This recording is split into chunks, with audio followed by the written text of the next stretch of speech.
Imagine, I will not pretend to be a Broyles Award historian. I cannot imagine there have been many years where not a single SEC defensive coordinator made the semifinalist list. That to me was really interesting. Yeah, and I would want to get David Basil on because that's his deal. And so we can talk all about it. But and it is one of the awards I do kind of pay attention to because somebody who may be working somewhere else real soon. But did you tell him he does the show via Zoom? I wonder what the funnel down list looked like. Like, did they go from 12 to the 4? Okay, choices 5, 6, 7, and 8. They were all in the SEC on that side of the ball.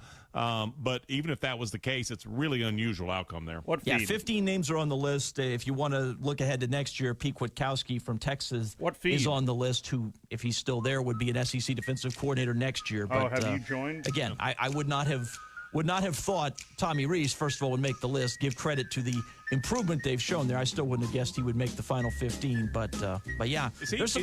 I'm sorry, is he on like the comeback assistant coach of the year, or I'm going to guess he doesn't make the cut to the finalists. Just a hunch. Okay. But there's some good names here. Will Stein at offense coordinator at Oregon's getting a lot of love. Sharon Moore, obviously, at Michigan. There's some good names. And it's not no knock against anybody who's on the list. No DCs. Interesting. Yeah. You can have a comeback player of the year, maybe have a comeback assistant coach of the year, like come back from September. Wraps it up for the day. 22 hours, recharge the batteries. Me, David Heath, all of y'all, the guests. Well, I'll be back tomorrow, this time on Chuck Oliver Show.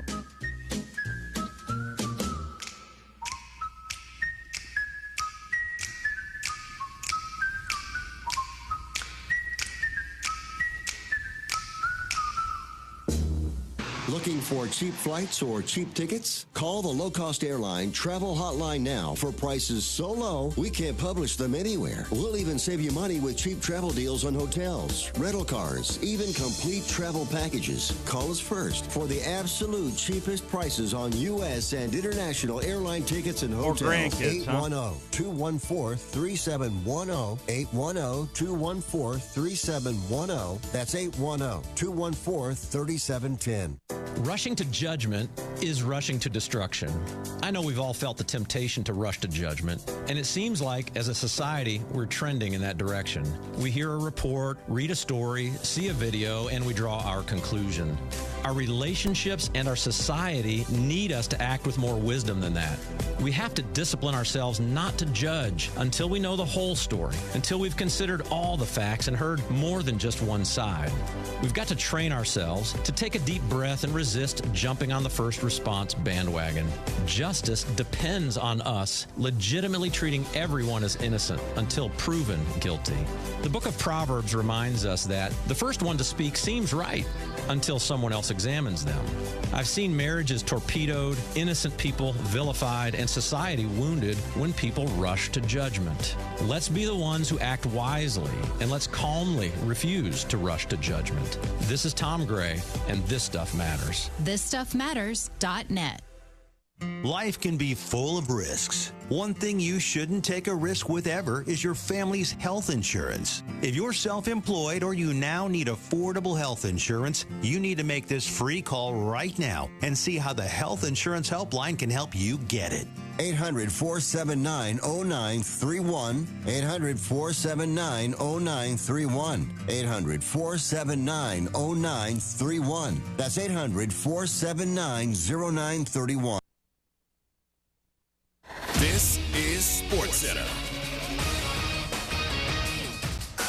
I'm Christine Lisi. Here's what's happening. For the second straight week, an AFC team has fired its offensive coordinator. Last week, it was the Bills with Ken Dorsey. Today, the Steelers dismissed Matt Canada. First time since 1941, they've made an in-season move of this magnitude. Pittsburgh still in the playoff mix at 6-4 in the AFC, despite an offense that ranks near the bottom of the NFL when it comes to points, offensive yards, and passing yards per game this season. Plus, Pittsburgh does have a negative point differential, and quarterback Kenny Pickett's growth had stagnated. Today, Patriots coach Bill Belichick passed when it came to announcing who his starting quarterback will be Sunday against the Giants. He told reporters he's waiting until Sunday to reveal that decision. Those remarks come one day after offensive coordinator Bill O'Brien hinted the week of practice will determine whether Belichick sticks with Matt Jones or turns to Bailey Zappi or Will Grier.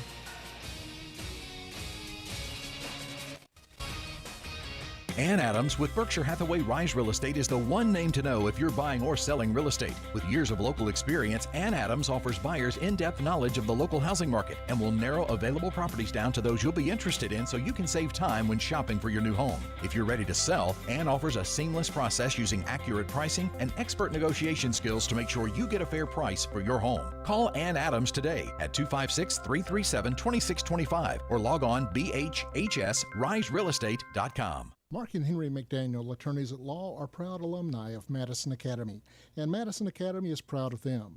They have served our community through their practice, through volunteerism and service on national, state, and local boards. They explain the complexity of critical court rulings on local media. Their successful practice has been built on integrity. Both are veterans of MA Athletics and proud sponsors of Mustang football. McDaniel and McDaniel, attorneys at law. No representation is made that the quality of the legal services to be performed is greater than the quality of legal services performed by the lawyer. You've got to experience Toyotathon at Bill Penny Toyota. They've got the selection with over 700 new Toyotas to choose from. And they've got the extras with Bill Penny perks and a 10-year unlimited warranty. So get on over to Bill Penny Toyota today and experience Toyotathon. Bill Penny Toyota in Huntsville and online at BillPennyToyota.com. Bill Penny's Toyota 10-year unlimited warranty is valid through the 10th year of ownership. Valid on new vehicles only. See dealer for details. Listen to the Bama Recap Show each Sunday morning at 11, presented by Freedom Marine Center on 97.7 ESPN The Zone.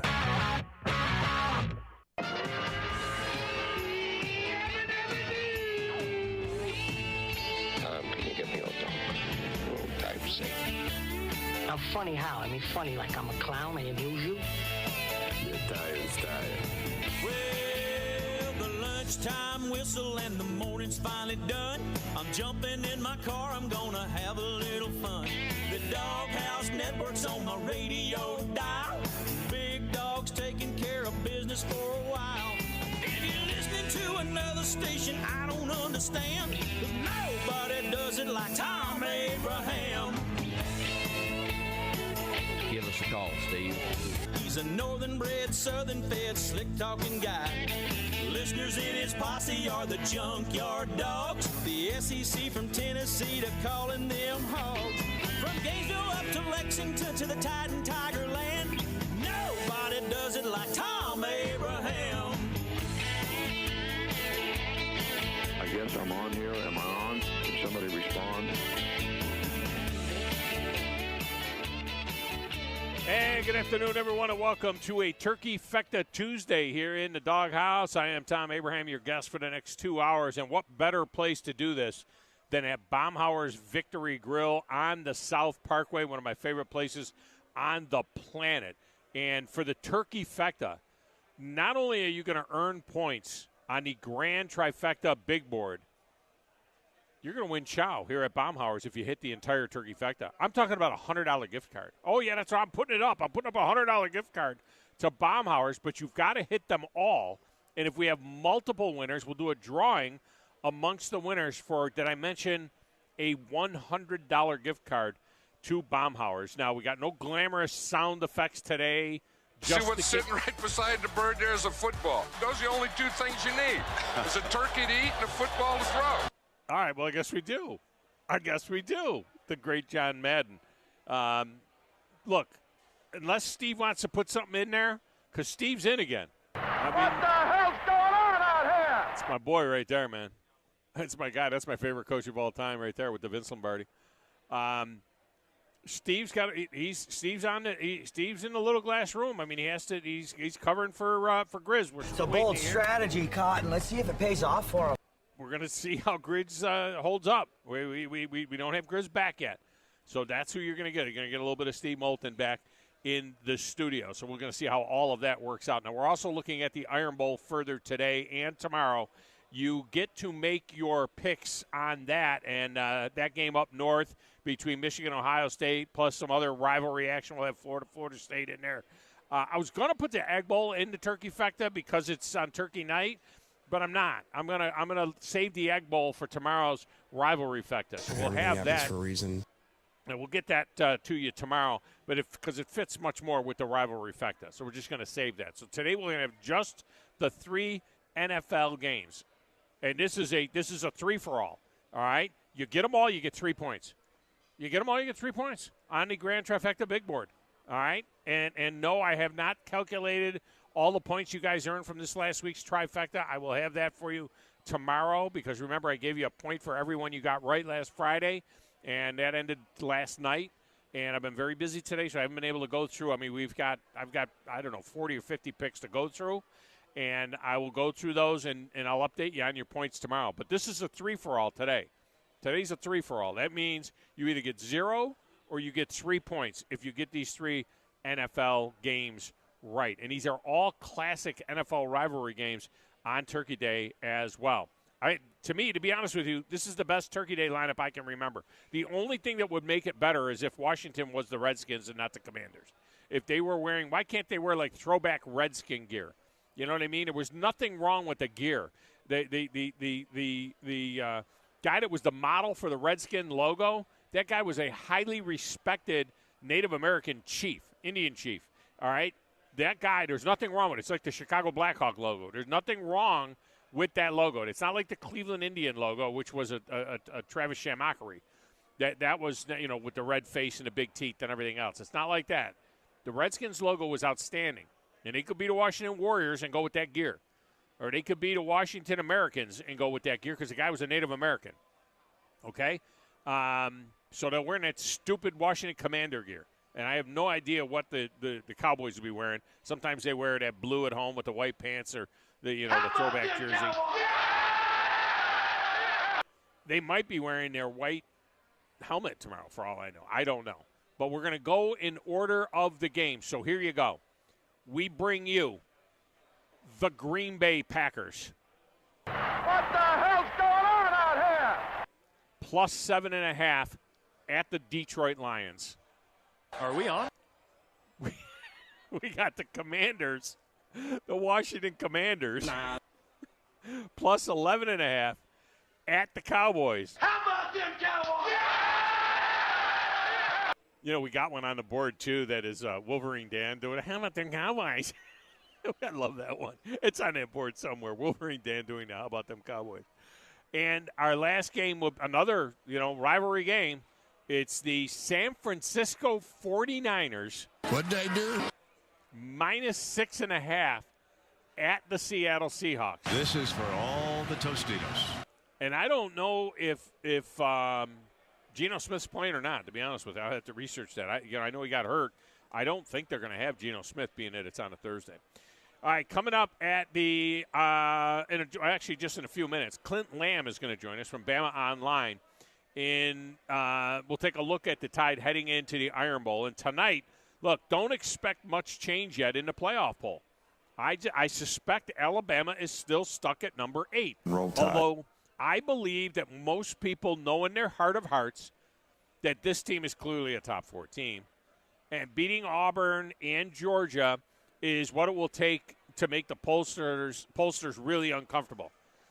And if they were to beat Georgia in a close game, now what do you do with the 12-1 Dogs? I mean, are you going to take the number 1 team in the country completely out of the playoff if they lose a close game and end up 12-1?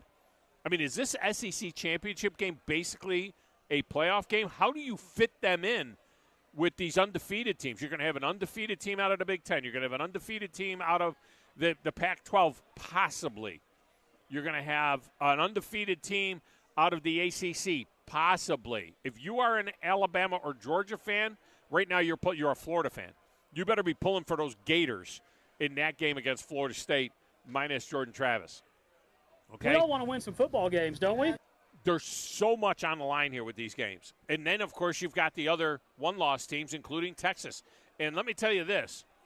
With Alabama playing UTC, remember I've been telling you for the last several weeks that Alabama's schedule strength was the number 1 most difficult schedule in the country, according to the Sagarin ratings, which I go by. The Sagarin and the FPI are very close, and they involve a lot of things. How you play in games, control the game, all of these things, who you play, who they played, how many top 30 teams you played. Alabama's 4-1 against the top 30 teams and so on. Georgia now is 3-0 against top 30 teams.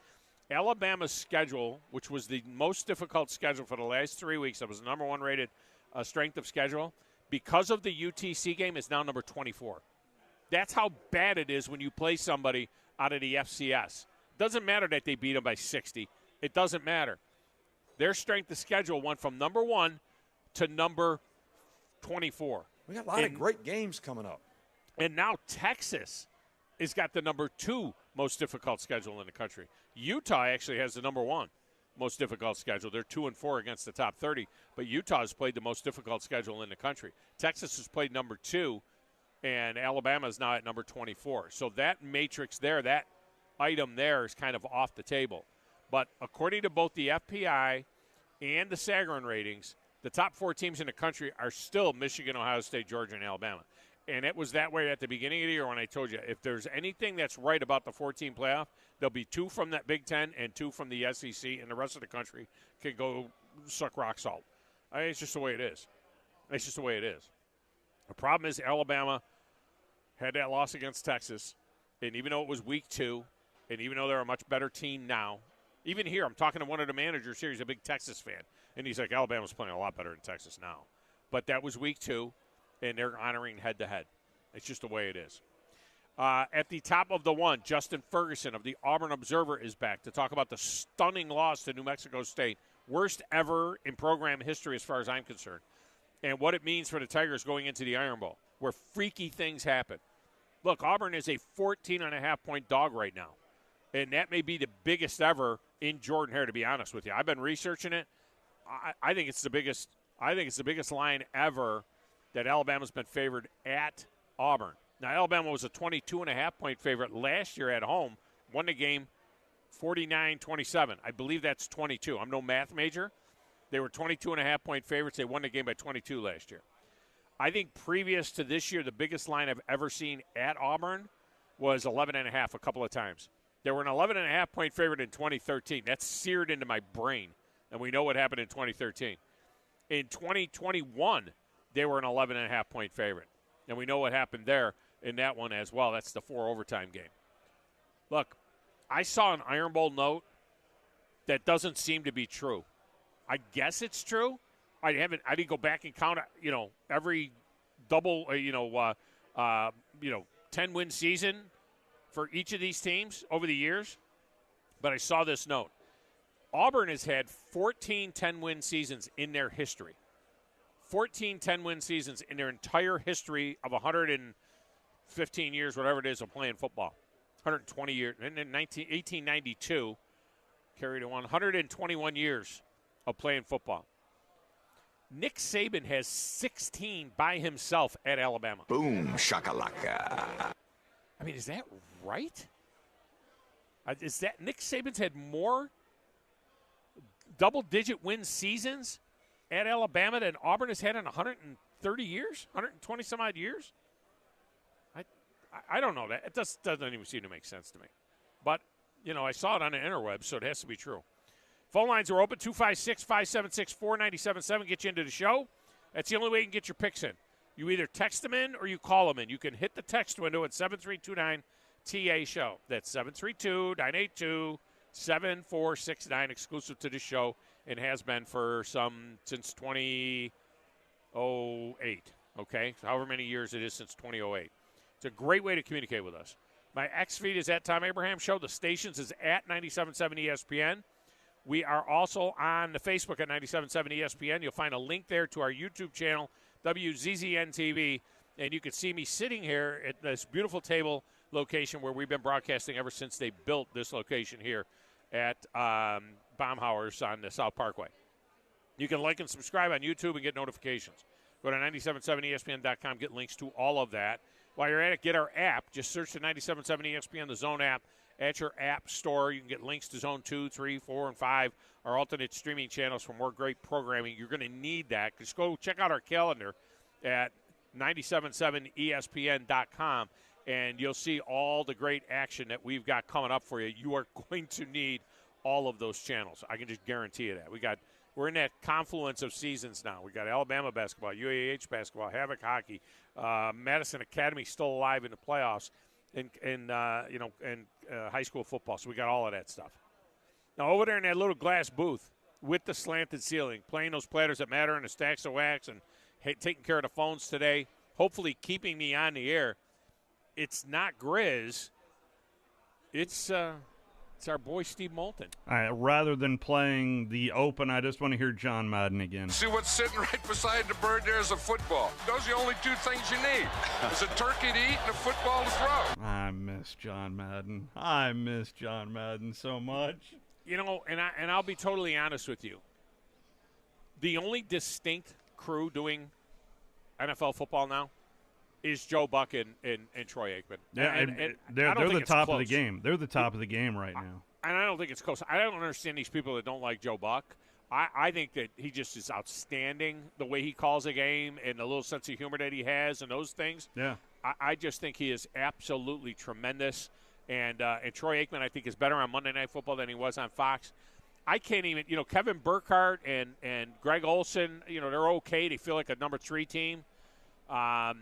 Jim Nantz and Tony Romo, I think Tony Romo's got worse. Yeah. And I think he's mailing it in. Yeah, you can tell he's not studying as much. Doesn't at least feel to like me. he is. At least to me. I feel the same way. It's just like, let me tell you something. You know who I think is really good on the NFL is Kirk Herbstreit. I know people that Al Michaels and Kirk Herbstreit right now they're better than Mike Tirico and Chris Collinsworth. And Al Michaels sounds tired. Yeah. He sounds like he wants to go home. He sounds tired.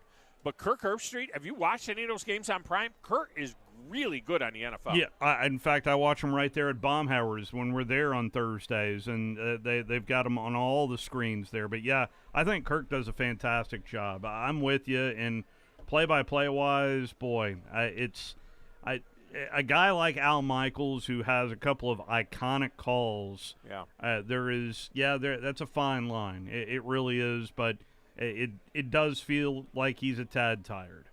When he dropped the "Do you believe in miracles?" which is one of the great lines in the history of all sports from the 1980 Olympics, do you know that was the first time he had ever done hockey? That's right. Yeah, I saw him talking to Dan Patrick about that, he liked it because he was a fan of the Kings. Yeah. And he was a fan of hockey even though he had never called hockey.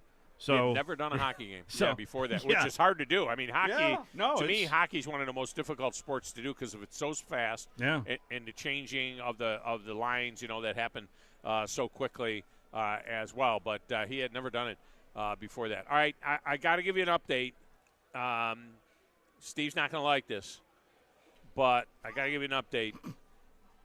Just got a text from Chad. Yeah. He's got the little C, not the big C. He doesn't have the big C. He's got the little C, though. That's what he said. So I don't think we'll see him the rest of the week. I'm just going to go out on a limb and say we are not going to see him the rest of the week. Yeah, and then we're all at a meeting, and Bandy says, I don't feel good. Yeah, so, and we're all sitting in the same room. I mean. I don't think he Hello. I don't think he ever feels good, to be quite honest. Bandy's always a little bit sick, you know what I mean? I don't know if he ever feels good. So, Steve, we'll be together again tomorrow. Apparently, you're stuck with me again tomorrow, boys and girls. Rivalry Fecta. That'll be really good. So I'm looking forward to that. That is for sure. Bama Chris says, Tom, the only time period in which Auburn has ever had a sustained elite program for an extended number of years was in the 1980s under Pat Dye, who eventually had to resign in disgrace after they got caught cheating. So those stats that you read are not surprising. What we have seen in recent years with the malaise under Chizik, post-2010. Gene Chizik. Malzahn, Harden, and Freeze is not an anomaly. It's Auburn football. It still doesn't resonate, Steve. I mean, it in my head hurts when I think of it. In the history of Auburn, 121 years or whatever it is, 131 years. Yeah. 131 years of college football. They have 14 double-digit win seasons, and Nick Saban has 16 since he's been at Alabama. Yeah. It doesn't That makes sense. Well, it really goes to show how unique this whole experience has been with what Nick Saban has sustained and built down in Tuscaloosa. It is ridiculous to think about it with how different college football is, even over the last couple of years. Yeah. How many big talking heads have been riding off Alabama the last decade, and all of a sudden, that every year they have pie on their face? I think it's ridiculous. I think Kirby Smart has 5 double-digit win seasons. That sounds Something right. like that. Yeah, it sounds right. I think he has 5. When you think about it, I mean, he's like a third of the way to Auburn's entire history. I mean, I'm not dissing on Auburn. I'm just saying, facts are stubborn things. That's what I always say. Facts are stubborn things. All right, let's knock a couple of these off before we get to Clinton Lamb. Let's see if we can't get. Our boy Paulie in the Cape in here to get things started. Paulie, welcome to the show. How are you? Happy Thanksgiving. I hope you and your family and everybody there at the radio station has a fantastic Thanksgiving weekend. No, it's I appreciate you saying that. I hope the same for you. And I'm ready for the turkey trifecta. All right, we're going to get things – go ahead. Go ahead. No, I'm ready. All right, we're going to get things started in order of the games that are going to be played. You got the Packers plus 7.5 at the Lions. Well, I'm saying this for Wolverine Dan. They better cover. I'll take Detroit. All right, you got them. Are we on? All right, in game number 2, we have got the – I just call them Washington. I hate saying Commanders. That's just a stupid name. Let me tell you something about that. If everybody that had a heart attack about that issue, they should have stuck 3 Redskin potatoes on a plate and say they're the Washington Redskins, and then we don't eat potatoes no more? How come we can still call that a Redskin potato? Well, because it's not a people. I mean, It's come on, ridiculous. Paulie, that's a terrible argument. It's not a people. Okay, it's not a people. To keep them called the Redskins, you could put 3 potatoes on a plate on the helmet and say, hey, they're the Redskins. Look, I just defer. Yeah. I defer to that group there's 90,000 signatures now on a what do you call those things that you get the signatures on? A petition. There's 90,000 signatures on a petition from Native Americans that are begging Washington to restore the name Redskins. They say that they've been canceled. They're like, who told you to take that was our pride and joy, and you took our team away. At any rate, all right. How about this? Hold on. Think about this, too. Can't call them Tomahawk missiles no more. Can't call them Apache helicopter. If we're going to go there, all that has to be erased, too. But that's okay. Yeah, but I don't think anybody has a problem with the term Tomahawk or – But it's all about the Braves, the same thing. The Indians. But no, Braves, right? the theory was the term Redskin was akin to the like the N-word. And I've told this story before, but in case you haven't heard it, do you realize they were the Redskins? They used to be the Boston Braves. And what happened was the coach was a Native American, and there were 7 players on the team that were Native Americans. And the players who were natives went to the coach and said, Braves is such a weak name. They said, well, what should we do? And the Native American players on the team said, we want to be the Redskins. And they changed it to the Boston Redskins. The next year they moved to Washington, and that's why they're the Redskins. It was the Native Americans on the team that named the team the Redskins. But now, okay. Oh, listen, we got to get through this. Washington is plus 11.5 at the Cowboys. Let's go with the Cowboys. How about them Cowboys? And in the nightcap, you've got the 49ers minus 6.5 at the Seahawks. I'm going to take all the home teams and see how they do. Home cooking. This is for all the Tostitos. All right, and once so you again, got the officials are getting worse and worse. On the Vegas radio channel, they're talking about how these refs are just making calls like that, procedure. No one moved. And no. Let me explain it to you now. Let me explain it to you now. No. I didn't have a TV. All right, let me explain it to you. No one did move. They called delay of game, not procedure, on the defense because the defense was simulating the snap. Someone on the defense said, hut, and that's what they called. That's why I called delay of game on the defense. Come on now. Listen, I get after the officials too, but I when they're right, I gotta help you out. All right. All right. Appreciate you, Paul. That's a good job, man. Happy Thanksgiving. Happy Thanksgiving to you. Philip is up next. Philip, welcome to the show. How are you? I'm phenomenal. Phenomenal. I know it's not hump day. No. But guess what day it is? It is. Wait. Guess what day it is? It's Troy Aikman's birthday. 57 years ago today, the greatest baby other than Jesus Christ born in Bethlehem was born with his little club feet. Did he come out with the leg braces on? Did he have the leg braces when he was born? With his little club feet. Oh, God, you're killing me with the club feet. God bless Troy Aikman. Just God bless Troy Aikman.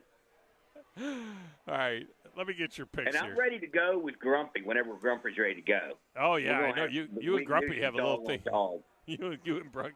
There is definitely some dog-on-dog hate going on there between you and Grumpy, some dog-on-dog violence.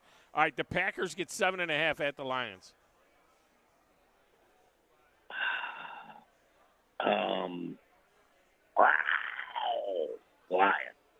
Are we on? Oh, terrible Lions. Washington gets 11.5 at your Cowboys. How about them Cowboys? How about them Cowboys? The 49ers are minus 6.5 at the Seahawks. The 49ers, just to keep them in the hunt. Winning.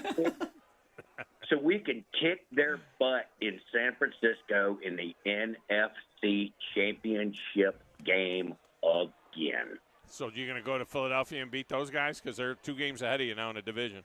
You know? Just saying. That's not an issue either. Not an issue. Not an issue. Okay.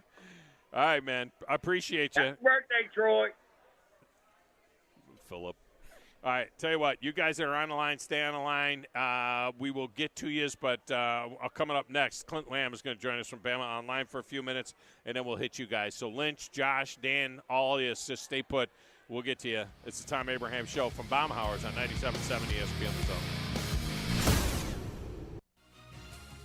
You're listening to the Tom Abraham Show on 97.7 ESPN The Zone.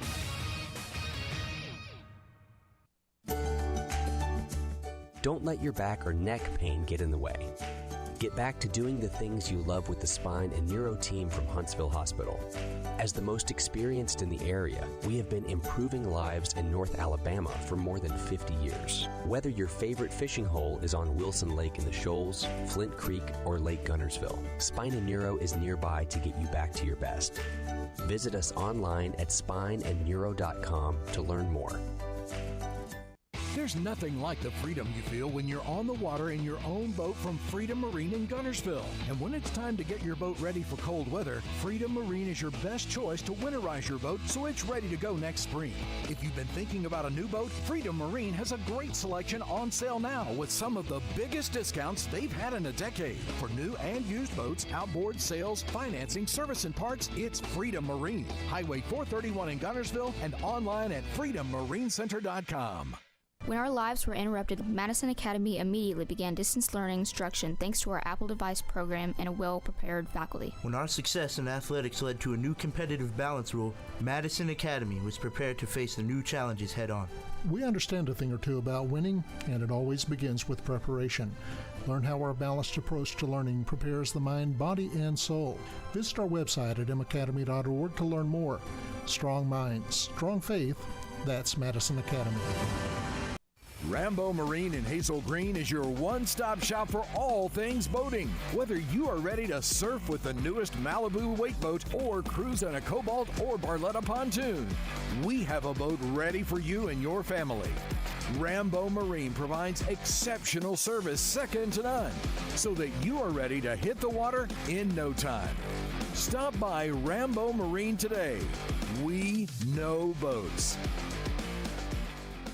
Tom Luganbill here for my friends at Woody Anderson Ford. Bobby White and his team take great pride in their service department, and you can see it the moment you walk into those beautiful new service lanes. And just like a championship team, they all work together to make sure your experience is second to none, whether you drive a Ford or not. Also, check out the gold certified pre-owned inventory at Woody Anderson Ford for great deals every day. Stop by and see them at Jordan and Sparkman or at Woody Anderson of Madison on Hughes Road, or visit WoodyAndersonFord.com. Football season and Bad Daddy's Burger Bar. The perfect combination of good times and great food. This season, score big with one of our chef-inspired expressions of pure burger amazingness. Our delicious burgers are made with premium Angus beef, and you can pair it with one of our signature cocktails or a cold craft beer from our huge selection. Bad Daddy's Burger Bar on the Parkway in Huntsville and our new location at Cliff Farm, Highway 72 in Madison. From the Fox 54 Weather Center, I'm Chief Meteorologist Jordan Dressman. Through a good majority of the afternoon, the rain chances are actually going to be minimal across the Tennessee Valley compared to what we saw early this morning. Temperature's going to climb into the mid-60s this afternoon. We're not going to be looking at much in the way of any sunshine. We drop into the mid-40s as we head into the overnight, early into your Wednesday morning. A mostly cloudy to overcast sky through Wednesday afternoon. A couple of isolated showers certainly can't be ruled out. It is going to be a chilly afternoon across the Tennessee Valley. Temperatures in many cases could only climb into the upper 40s and lower 50s. I'm Chief Meteorologist Jordan Dressman on your home for ESPN Radio, 97.7 ESPN The Zone. Hi, this is Eli Gold, inviting you to start your day with Talkin' Ball with Scott Tyson and Drew DeArmond. Plus, listen daily for the Crimson Tide Today. Your home of Alabama Crimson Tide sports is 97.7 ESPN The Zone.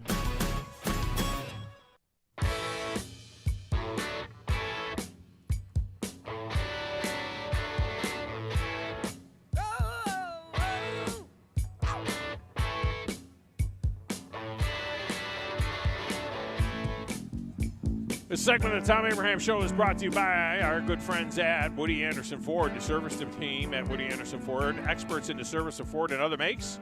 They also use genuine Ford and Motorcraft parts on every Ford service job, from tire rotation to wheel alignment, brake jobs, oil changes, engine tune-ups, tranny work.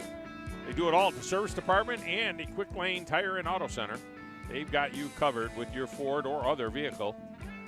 Don't forget the certified gold pre-owned vehicles as well. And a new inventory. Keep an eye on WoodyAndersonFord.com. When that vehicle comes across that you want, you pull the trigger on it immediately because they move fast. I can tell you that from experience. We're at the corner of Sparkman and Jordan Lane, Woody Anderson Ford, the only place I've gone in the Tennessee Valley since 2004. All right, joining us now on the Neighbors Wealth Management Hotline, guy that does a tremendous job. He's come on the show for a number of years, really, at different times. Clint Lamb from Bama Online, and the On 3 folks as well. And he joins us now. Clint, welcome to the show. How are you? I'm doing fantastic, Tom. How are you doing today? I am tremendous. Can you believe that we're at this point already? I mean, the older I get, the faster the season goes by. We talk about it for 40 weeks, and it just goes by in a flash. I mean, I can't believe it's Iron Bowl week already. Yeah, I feel the same way. And I'm right there with you. The older I get, the faster it seems to go. It seems like yesterday we were really experiencing the whole Alabama, what this Alabama team was going to be about in that game versus Texas. And, you know, we've seen how much they've grown since then. It's still a major talking point, obviously, but that feels like it was yesterday. And yet we've had, 8-9 games since then. So it's been quite a ride. And I will say it's going to be a really interesting next 2 weeks, too. Oh, it's going to be fascinating over the next couple of weeks. You know, the one thing I've looked at a lot of the Matrix. I keep that in front of me because you take the emotion out of it. You're looking at those numbers at the Sagarin ratings or at ESPN's FPI, and it just kind of tells you how these teams have been playing and strength of schedule and so on and so forth. But it's amazing.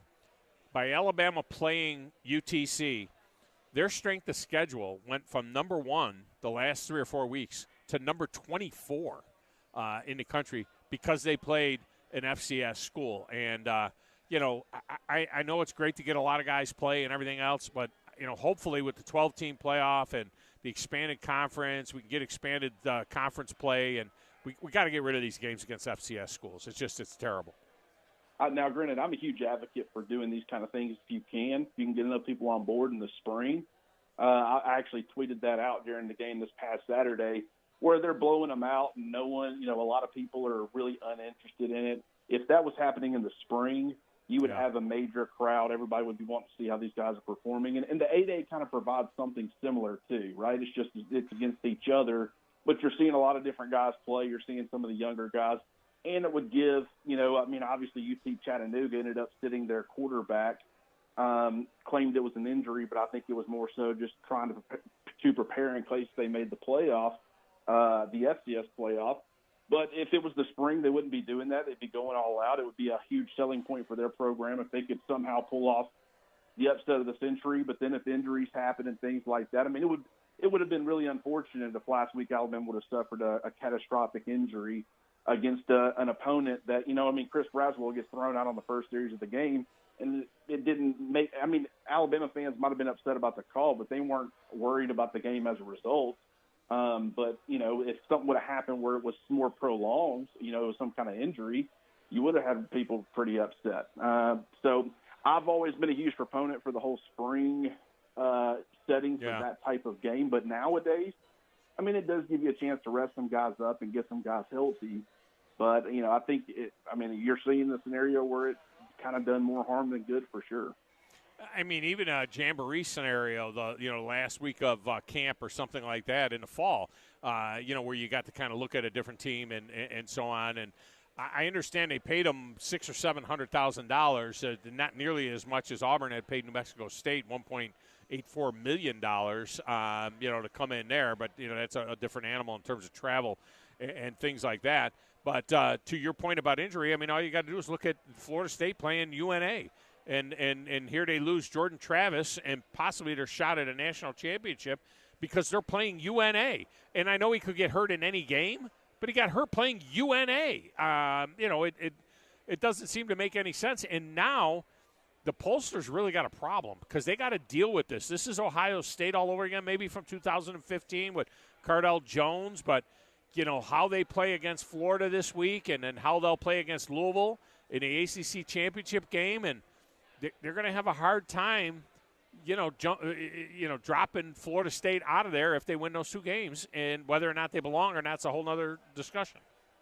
And what you're doing is if they're deserving and you put them in, if you feel that way, do you really think they're going to be competitive against any of the other top teams in the college football playoffs? So even though you let them in because you feel like they're deserving, are you sending them to go get, complete – you only get 3 playoff games, right? And so you're completely potentially ruining one of those.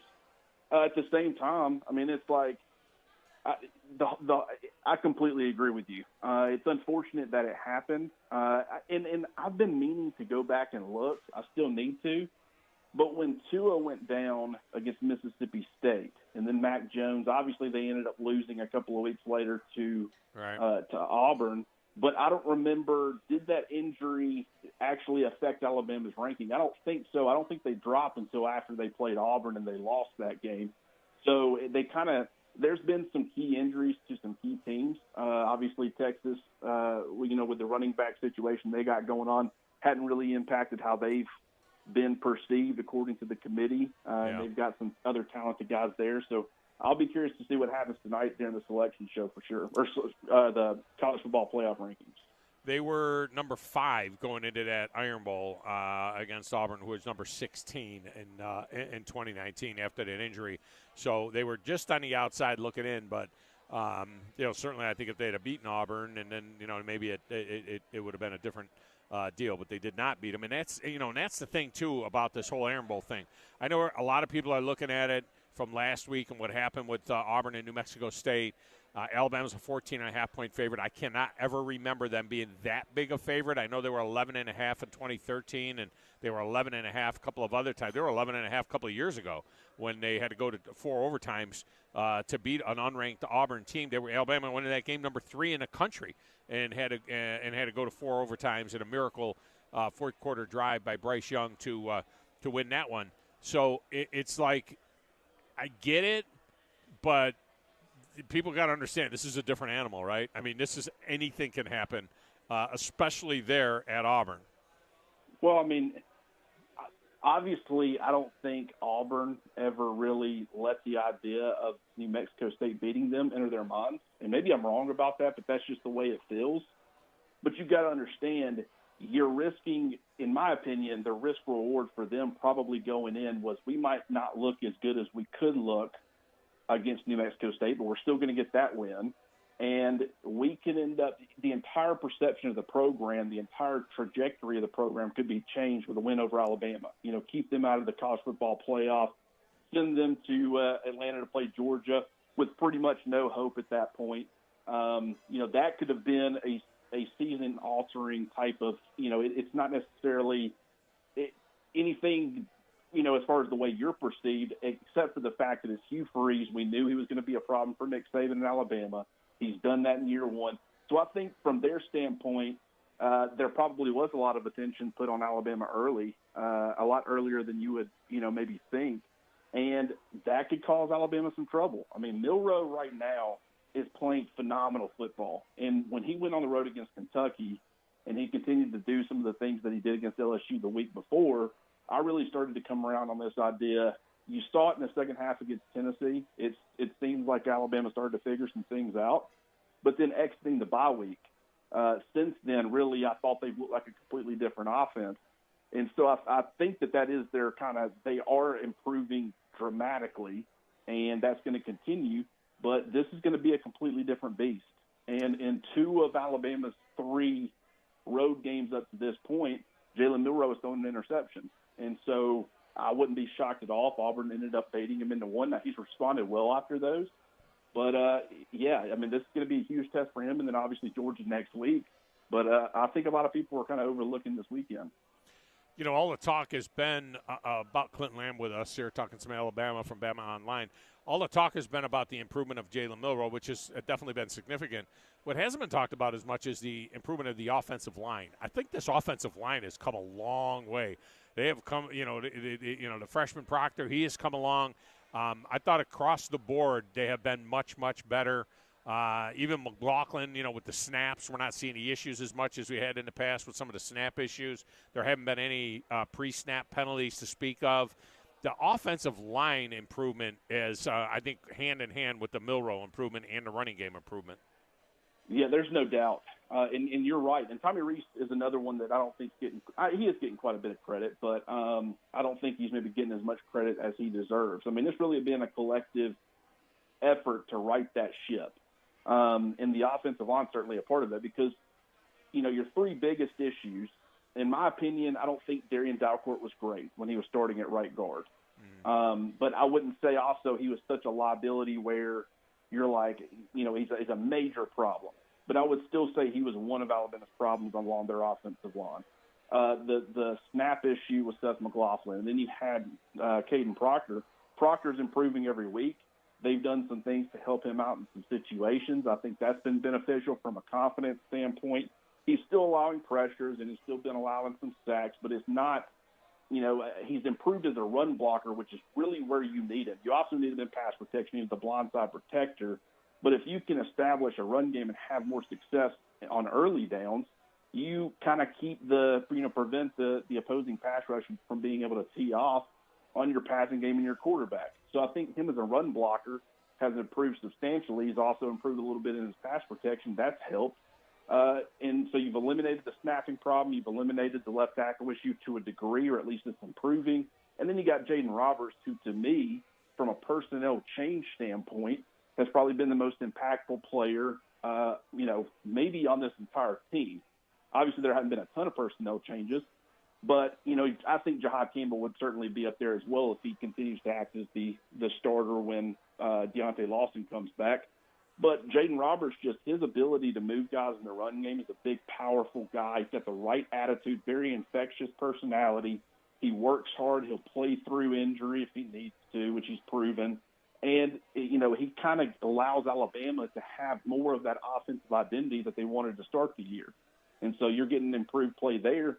And I think this entire offense has been better for it. So, yeah, the offensive line deserves a ton of credit. The tight ends are blocking better, whether it be in pass protection or in the run game. And then also Tommy Rees and Jalen Milroe have shown substantial improvement as well.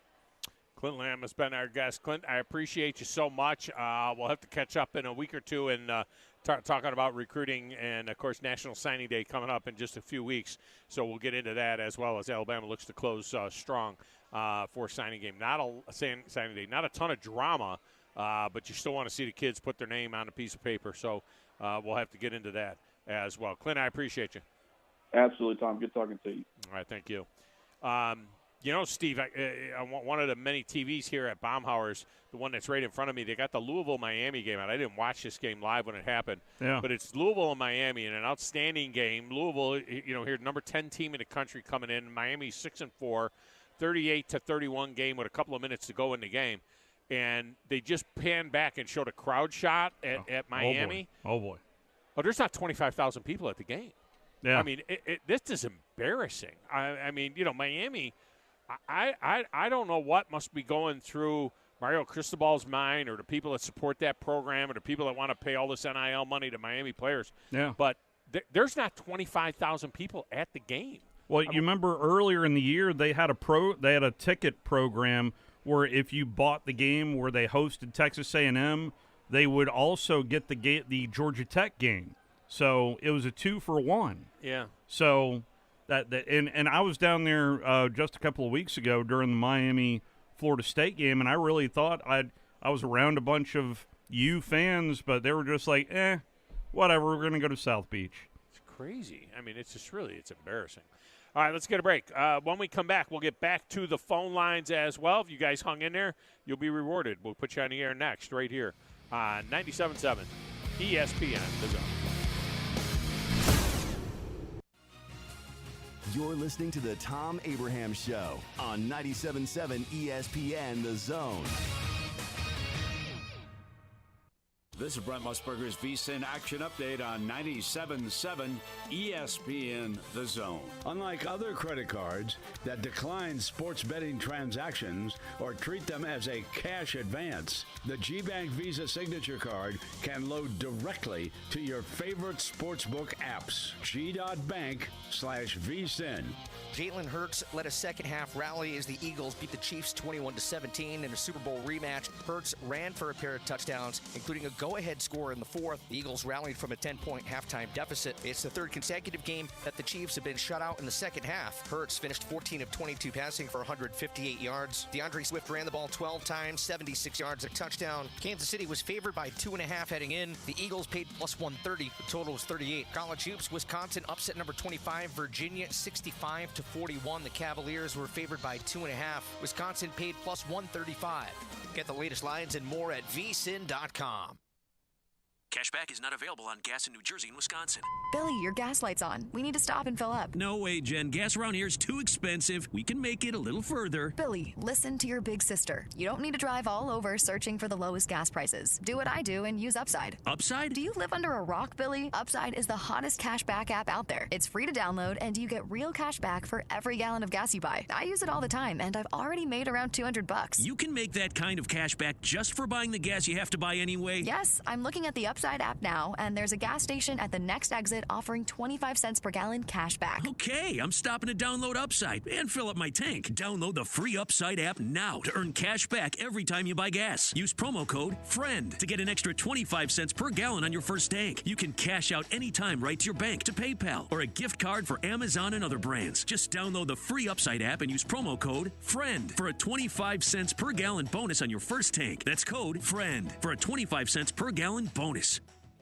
I'm attorney Gary Lackey. If you've been injured and need a lawyer right now, and pick up the phone to call, one you've seen on a billboard or on TV begging for your business, do you know who you really get? I'm attorney Jennifer Lackey. You want to talk to your lawyer. You don't want to reach a call center, not in some office 100 miles away. With the Lackey Law Firm, that never happens. My clients talk to me. And me. I'm attorney Justin Lackey. We're the ones that you talk to. We're the ones that you meet with. And we're the ones who handle your personal injury case. You want to talk to me? You just call me. And we'll take care of it. You worry about getting well. We'll take care of the rest. The Lackey Law Firm. And I'll go you one better. If you can't come to us, we'll come to you. The Lackey Law Firm. The Lackey Law Family. 1-800-4-RIGHTS. No representation is made that the quality of the legal services to be performed is greater than the quality of legal services performed by other lawyers. Tom Luganbill here for my friends at Woody Anderson Ford. Bobby White and his team take great pride in their service department, and you can see it the moment you walk into those beautiful new service lanes. And just like a championship team, they all work together to make sure your experience is second to none, whether you drive a Ford or not. Also, check out the gold certified pre-owned inventory at Woody Anderson Ford for great deals every day. Stop by and see them at Jordan and Sparkman or at Woody Anderson of Madison on Hughes Road, or visit WoodyAndersonFord.com. Do you have discomfort in your legs? Varicose veins can affect not only how your legs look, but how they feel. Symptoms of varicose veins include pain, swelling, aching, heaviness, and fatigue. Dr. Tracy Lowry of Best Vein Care of Huntsville can diagnose and treat your varicose veins with the latest minimally invasive techniques. Diagnosis and treatment is covered by most insurances. Call 256-715-7151 to schedule your free screening. Go to bestveincarehuntsville.com. From the Fox 54 Weather Center, I'm Chief Meteorologist Jordan Dressman. Through a good majority of the afternoon, the rain chances are actually going to be minimal across the Tennessee Valley compared to what we saw early this morning. Temperature's going to climb into the mid-60s this afternoon. We're not going to be looking at much in the way of any sunshine. We drop into the mid-40s as we head into the overnight, early into your Wednesday morning. A mostly cloudy to overcast sky through Wednesday afternoon. A couple of isolated showers certainly can't be ruled out. It is going to be a chilly afternoon across the Tennessee Valley. Temperatures in many cases could only climb into the upper 40s and lower 50s. I'm Chief Meteorologist Jordan Dressman on your home for ESPN Radio, 97.7 ESPN. The Zone. From Coleman to Fayetteville and all points in between. Son, pull the hammer back. Smokey's coming at you in a plain white wrapper. 97.7 ESPN, The Zone.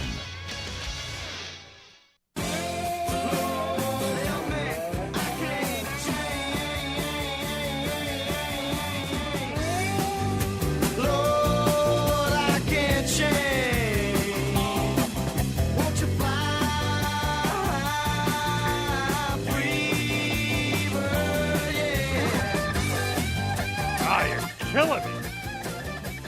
You're killing me, man. You hit me with Freebird. I don't even want to do a segment.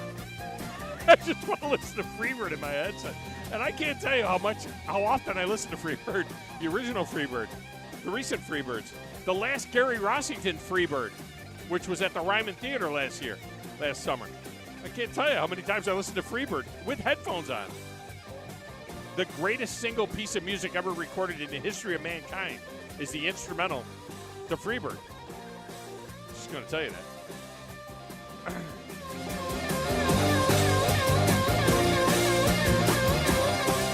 Freebird is brought to you by Valley Equipment Rental with their two locations, North and South Parkway. There's one just down the road here from Baumhauer's as well.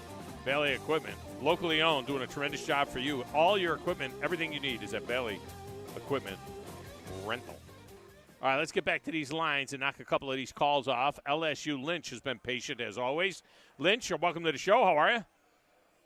Skinner! Come on! That was great. That was great right there. It's the greatest piece of music ever recorded since ever. Look here, my favorite song is Call Me to Breathe by Skinner. That's my favorite song ever. It's outstanding. It's outstanding. Give Me Three Steps. Outstanding. Call Me to Breeze is outstanding. Of course, Sweet Home is the anthem. I mean, it just goes on and on. Way better than talking about Philip and Troy Aikman blow-up doll. So let's get to these three right here. The Packers get 7.5 at the Lions. Son, you look at, I'm going Packers. What the hell's going on out here? The Washington, whatever they are, get a 11.5 at the Cowboys. Son, the Redskins are coming with the bows and arrows. It's a bold strategy, Cotton. Let's see if it pays off for them. And they're fighting for their coach's job. The 49ers are minus 6.5 at the Seahawks. Son, you know I'm taking my Niners. This is for all the Tostitos. The good fellas, you got them. All right, Lynch. Thank you. Appreciate you. Phone call. Get on somebody else. By the way, for all those of you that are wondering, we are doing the Turkey Fecta today. Tomorrow we will do the Rivalry Fecta. So don't worry, you'll get your chance to pick the Iron Bowl and the Michigan-Ohio State game and Florida State game and the Egg Bowl will all be tomorrow in the Rivalry Fecta. We're also doing a Beat the Big Dog tomorrow. Tennessee Josh is up next. Josh, welcome to the show. How are you? Hey, doing great, man. How are y'all today? Fantastic. Don't know how to follow up after some of these calls. I'm just boring Tennessee Josh, but I'll try. I say you're not boring. Packers get 7.5 at the Lions. Man, it's the Lions' year. I'm going Lions. Are we on? You got them. Washington gets 11.5 at the Cowboys. I hate to even make this pick, but I'm going to have to take the Cowboys. How about them Cowboys? Amazing how many people around here hate the Cowboys and how many people love the Cowboys. There's nobody in the middle on the Cowboys. 49ers are minus 6.5 at the Seahawks. If Geno's not playing, which don't know, but I'm going to take the Niners. Score! Winning. Yeah, the Niners are a good, solid pick, I think, there. After their 3 straight losses, they look like they straightened things out last week. All right, Josh, hey, we got you. Yeah. Happy Thanksgiving. All right, same to you. Don't worry. We'll be on the air tomorrow, though. And apparently so will Steve with me. I appreciate you, Josh. That's a good job by you. Wolverine Dan, let's welcome Wolverine Dan back from Europe. 2 glorious weeks in Europe where he didn't have to listen to all this talk about Jim Harbaugh being suspended and all of that stuff. Dan, welcome to the show. How are you? Well, very well. Last time I talked to you, or actually any kind of contact, I was in Detroit Metro Airport getting ready to get on the big over the pond, and we were talking about Philip cried. He cried probably because, of course, that game they were against Philly and they lost. So, Philip, I was, talking a bit about you, and I was, I mentioned your name and everything, name dropping you, and it was good to see that you lost. I love it, and their Cowboys suck. All right, so Europe was great, dude. We went from Amsterdam to Paris, and then from Paris to London, and then back to Amsterdam. You sound like you're still there with your phone. I don't know what's going on. My phone's off. My phone's acting up for some reason, but I'll give you every time I call from now on, I'm gonna give you a little tidbit of how Europe was. I'll just say this for this time. Is we took the Eurostar. It's a train from Amsterdam, Paris, and then from Paris to London. And the train was traveling almost 200 miles an hour. That's how fast the train is. And the last 2 minutes, as we get into London, the channel, there's a tunnel that the train goes actually underneath the English Channel up to in England. So all right, listen. We got 30 seconds to get your other 2 picks in. I know you want the Lions. What about Washington getting 11.5 at Dallas? No, they're going to kick Dallas' ass. All right, and the 49ers minus 6.5 at the Seahawks. Minus 6.5 49ers? Let's go Seahawks. All right, you got them. Get that phone fixed, man. That's Wolverine Dan. Appreciate you. That sounded bad. All right, when we come back, Justin Ferguson will join us next from the Auburn Observer on 97.7 ESPN The Zone. Thom Abraham here for my friends at North Alabama Mortgage. Did you know that average home equity is at an all-time high? But so is average consumer debt. Even though rates are higher now, you can use your equity to pay off your high consumer debt, student loans, etc., then refi when the rates drop. Don't put off that new home purchase. When rates drop, prices will go up. Buy now and get the best price and then refi when the rates drop. This is the time to talk to the experts at North Alabama Mortgage. Visit NorthAlabamaMortgage.com for more information. Injuries at work happen all the time in Alabama. So do motor vehicle and slip and fall accidents. If you're hurt at work or injured in an accident, I want you to call my good friends at Pond Lehocky Giordano. That's Pond Lehocky, Alabama's injury law firm. They got your back just like they've got mine. For personalized legal support, reach out to Pond Lehocky at 855-774-3838 or pondlehocky.com. The representation is made that the quality of the legal services to be performed is greater than the quality of legal services performed by other lawyers. Realtors. Chapman Commercial Realty, your source for Alabama commercial real estate. Chapman Commercial Realty has the experience and expertise you're looking for when making commercial real estate decisions. If it's office space, retail space, investment property, or project development, Chapman Commercial Realty is your answer. Call Bill Chapman today at 256-656-8413. That's 256-656-8413. Or find them online at chapmancommercialrealty.com.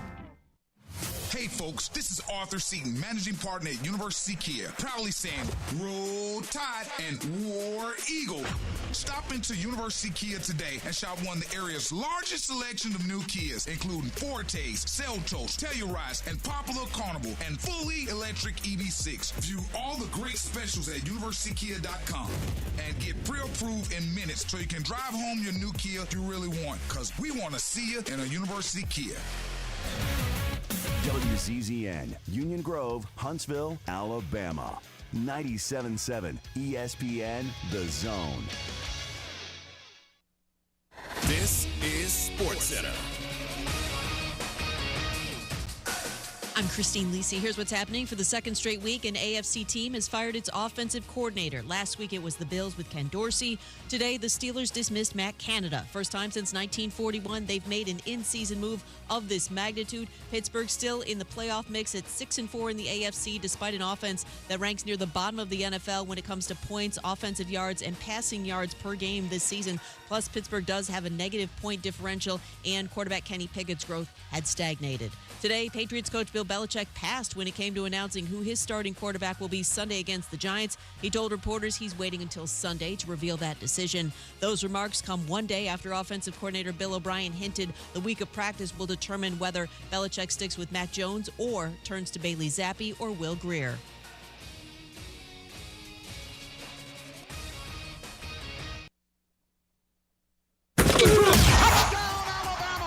This is Eli Gold, voice of the Alabama Crimson Tide. Join us every week for Alabama football right here. Listen to Alabama football all season long on 97.7 ESPN, The Zone. You need to be more like a dog. Like what you guys are doing. You've got your fingertip on the pulse of your listeners. You guys know what they're talking about. Be a dog. God bless the show. You are the Messiah. We need more dogs. This is the best show on radio. The big dog, Thom Abraham, is here with you. Hey, I see you. I see you, dog. So settle in and get your bark on. That's my dog. Now live. Here he is, the big dog. Let's go, baby! Thom Abraham. How you doing? How you doing? How you doing? How you doing? How you doing? How you doing? How you doing? Look, I don't speak Spanish. I don't know how to say this, so I'm going to choose my words very carefully. I think you're a psycho. Do you know who I am? I mean, that guy sounds like Elle McPherson farting into Miles Davis' trumpet. I guess I'm on here. Am I on? Can somebody respond? Get off my lawn. I have to drag my Yankee ass out of here.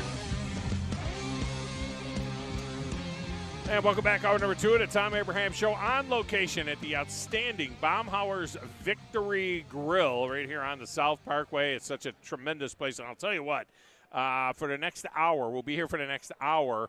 The next couple of people that show up, if you're bumping around, if you're anywhere in the area, the next 2 people that come over to my table and say, hey, hook me up with one of them hats, is going to get a beautiful 97.7 ESPN The Zone cap. That's right. I have 2 of them here in my hand, and I will hook up the next 2 people that come over to the table, that come in, that are listening to me right now, and they want to come over here and you want to get a really cool 97.7 ESPN The Zone hat.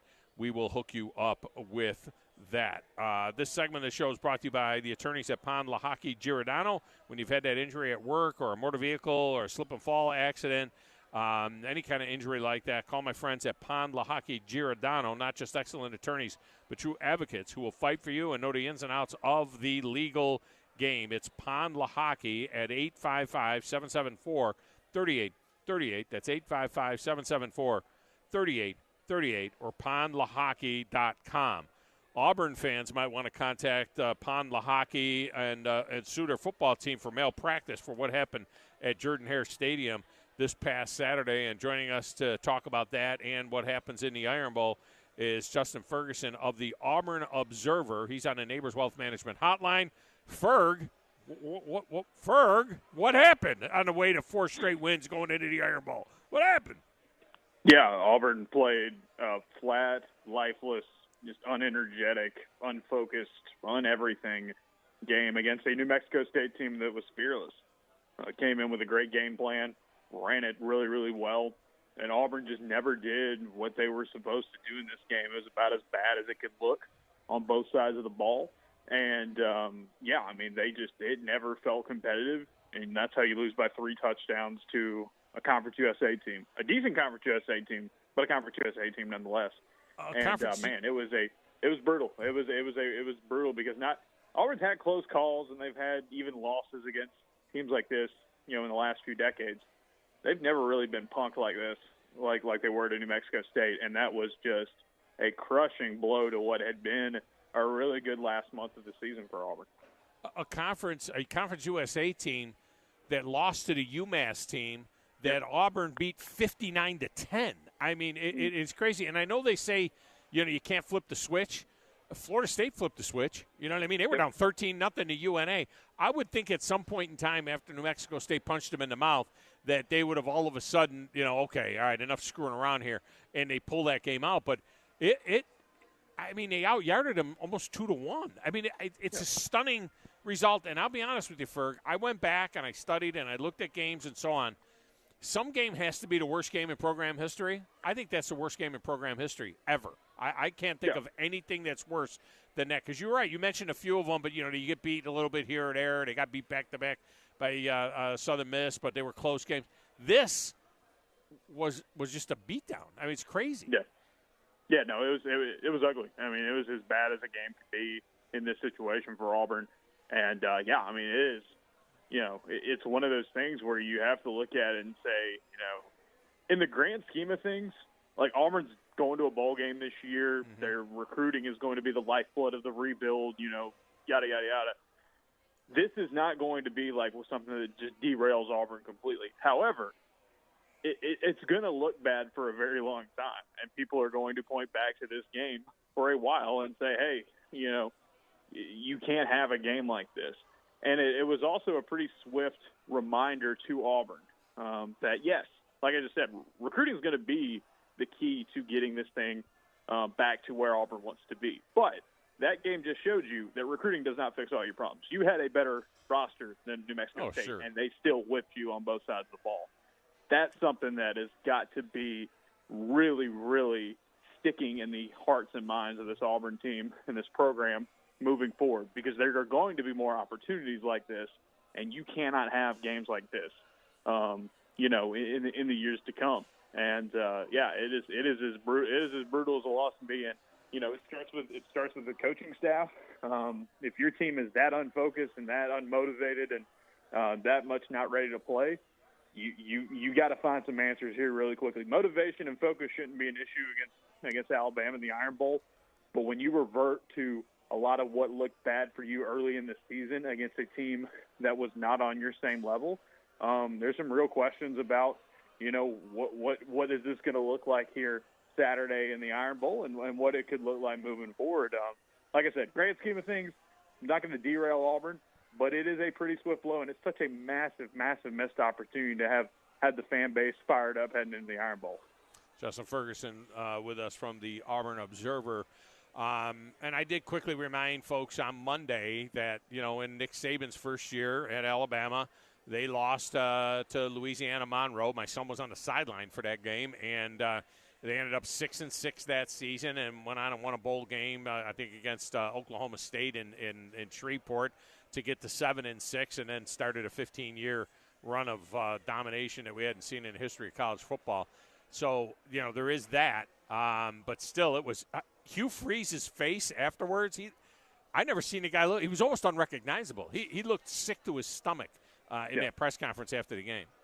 No, absolutely. I mean, I think everybody was just kind of in a daze because it's like you don't ever expect to get beat like that to a team like that at any point. And you're right. Like, yeah, Saban had his loss to ULM.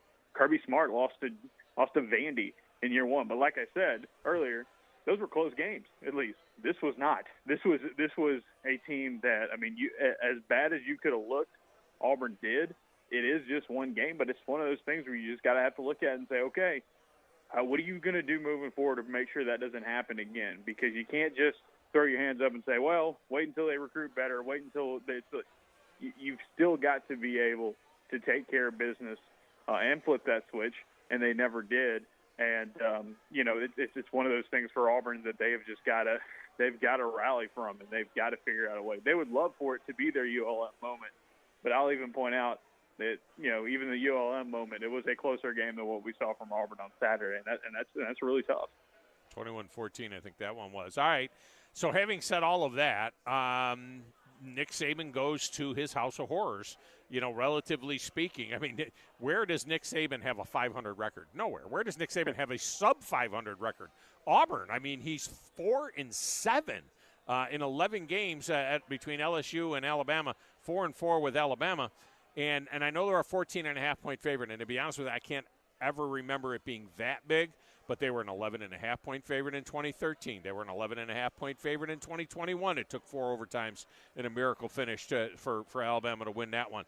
Things happen in these games, and most of the times that Auburn has beaten Alabama, 2017, Auburn was number 6 in the country. Alabama was number 1, and Auburn beat them 26-14. Most of these games, Alabama's been the higher-rated team, and it just doesn't seem to matter. These games are just different. Yeah, and I really loved what Saban said yesterday about it when he was like, people are asking him about, oh yeah, weird stuff happens to you when you go to Jordan-Hare and it's tough. And Saban said, look, he felt like the team that should have won the game every time he's come to Jordan-Hare has won the game. And I think that's one that shows you, Saban's one of the best to ever do it and one of the best minds in football. And so you got to believe him when he says stuff like that. Number two, it's true. I mean, for Auburn, you've got to go out there and earn it because, Alabama's going to make mistakes in games where they've won, or where Auburn has won for sure. But, this is a game where you have to go out there and prove that you belong. And I wrote it today at the Observer. You go back and look, since 2000, you look at every home Iron Bowl for Auburn. The story of the game is written at the line of scrimmage. 2 years ago, Auburn had a one-legged quarterback, backup quarterback in TJ Finley, and almost won that game because of the way they played up front with Derek Hall, Colby Wood, and those guys really keeping Auburn in the game. You think about some of the big wins in 17 and in 13. You think about 09 when Auburn came close to knocking off Alabama. They held their own at the line of scrimmage with Alabama. And that's kind of the ethos of the Iron Bowl for Auburn, and it's kind of the whole thing. Very few times in the history of the Iron Bowl has Auburn been the better team, the more talented team. But they've been able to win and compete in these games because they look across from Alabama and say, we're not intimidated by you. We think we can hang with you, and we've got our crowd behind us. Auburn's got to do that on Saturday. And up until that New Mexico State game, they had played really good football at the line of scrimmage on offense and defense in that winning streak. They did not against New Mexico State. And if you chalk that up to a lack of focus, lack of energy, not being prepared, whatever, that should flip in the Iron Bowl, but it's going to have to be – you're going to still have to play your best game of the year to be competitive. Is Auburn capable of that? We'll see. But like you said, it's Jordan-Hare, and an Auburn team with a pulse in Jordan-Hare Stadium usually fights pretty hard, but it's got to start up front. And last week against New Mexico State, they were not the better team up front, and they're going to have to be a lot better to hang because, that's what defines the Iron Bowl. That's what makes this rivalry what it is good, old-fashioned line of scrimmage football, and Auburn's got a tough task ahead of them. And certainly to play well in this game one way or the other goes a long ways towards restoring a lot of confidence in the team, and then you sit back and you wait and see, what the bowl selection seems like, and that's a big thing. I mean, getting those 15 extra practices is going to be huge for Auburn going into the winter. Yeah, absolutely. And again, like I said, the New Mexico State loss did not – you're still going to a bowl game, and right. It still could only end up being, hey, this was a bad loss in the grand scheme of things. I mean, Auburn's bowl destinations are probably pretty much set. They're going to probably be in that pool of 6. Unless something happens weird happens this weekend, the SEC is not even going to be able to fill out the Birmingham Bowl or the St. Petersburg Bowl. So, Auburn's probably still fine where they're going to end up being. But it's about momentum. And you want to be able to go into the recruiting, the stretch run of the recruiting class and say, hey, come help us get over the hump. We can compete. You look back earlier this season, Auburn plays as flawed as Auburn was at that point in the year, and they still are. They played a good 4-quarter game against Georgia for the first time in forever, and Georgia still hasn't lost, and Georgia's still barely even been fought against at this point in the year. Auburn is capable of playing a really good game at home against Alabama. They were capable of doing that against Georgia. They have to do that in this game, and I think if you come out flat or if you come out and you don't look good early, it could really leave a bad taste in their mouth for a lot of folks. Like I said, recruiting is going to be important. Those bowl practices are going to be important. The future is still not derailed after losing to New Mexico State, but you need to come in there and play with a lot of the same stuff. They gave you a chance to beat Georgia. It could give you a chance to beat Alabama on Saturday. All right, finally, it's the 10th anniversary of you-know-what. Is there? I wonder if there's anything planned to commemorate that deal. I mean, tell me what's planned to commemorate it, and then tell me your own recollection. Where were you when it went down? Sure. Yeah, so they do have a recognition plan. Auburn has done.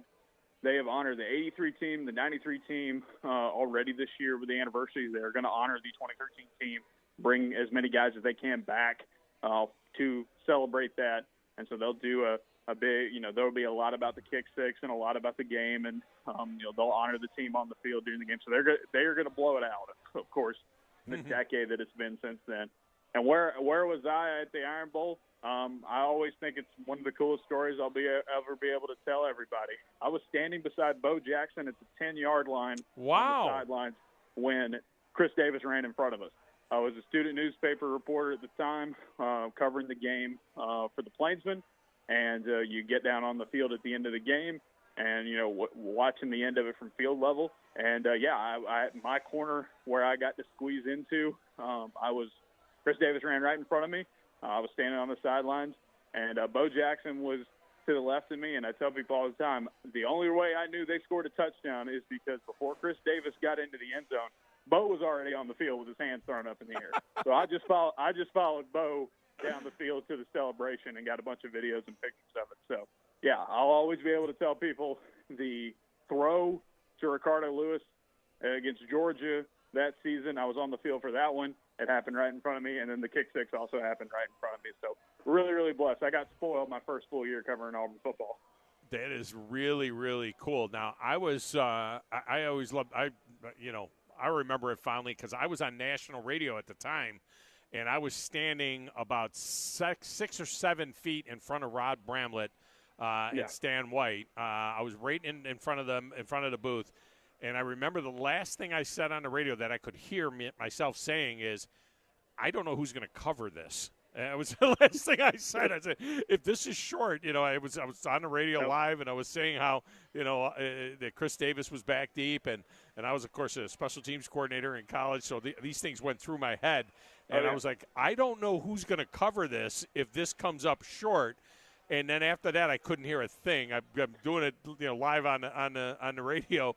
And then I remember turning and trying to get out of there and seeing people pouring in. My wife and my kids were across the street in the arena and watching it there. And I was walking out of the stadium. And when I was walking out of the stadium gates were open, and people were pouring into the stadium from across the street and from the parking lot while I was trying to get out of the stadium.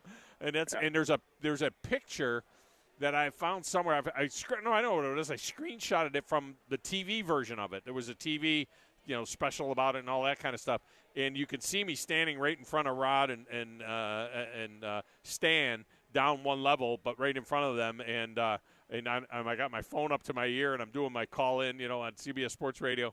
And so I screenshotted that picture, and so I have that that's my kick six moment, I guess.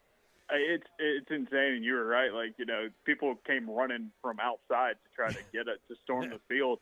Bo Jackson lead blocks for me. I go into the end zone. I'm up there. I'm getting photos. I'm getting cell phone video of the celebration, and I remember turning because Jordan Hare, like the home locker room and the press conference areas on the other end zone, where he started the play.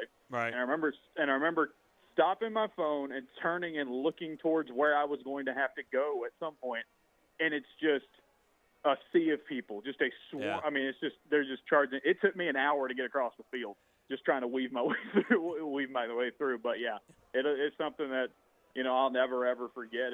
And I'm writing something for Thursday at the Observer, and I want to. The kick six is incredible. It will always, one of the most legendary plays ever, and we'll always remember it. If you're an Auburn fan, go back and watch the whole game if you haven't. There are plenty of plays and moments. It was a phenomenal game even before the kick six. And, it's always cool to say that, you were a part or, got to be there and witness, something that, people are going to remember for the rest of their lives. I remember they had to change some of the rules as well. I mean, because that was Auburn would run that read option pass, deal where they'd have a half a dozen guys downfield 6 yards. You didn't know what to do. Nick Marshall would have the ball. Do you take them? The blockers are downfield, and they would go ahead and dump it off, and the guys would be 5 yards downfield, and it wasn't a penalty then.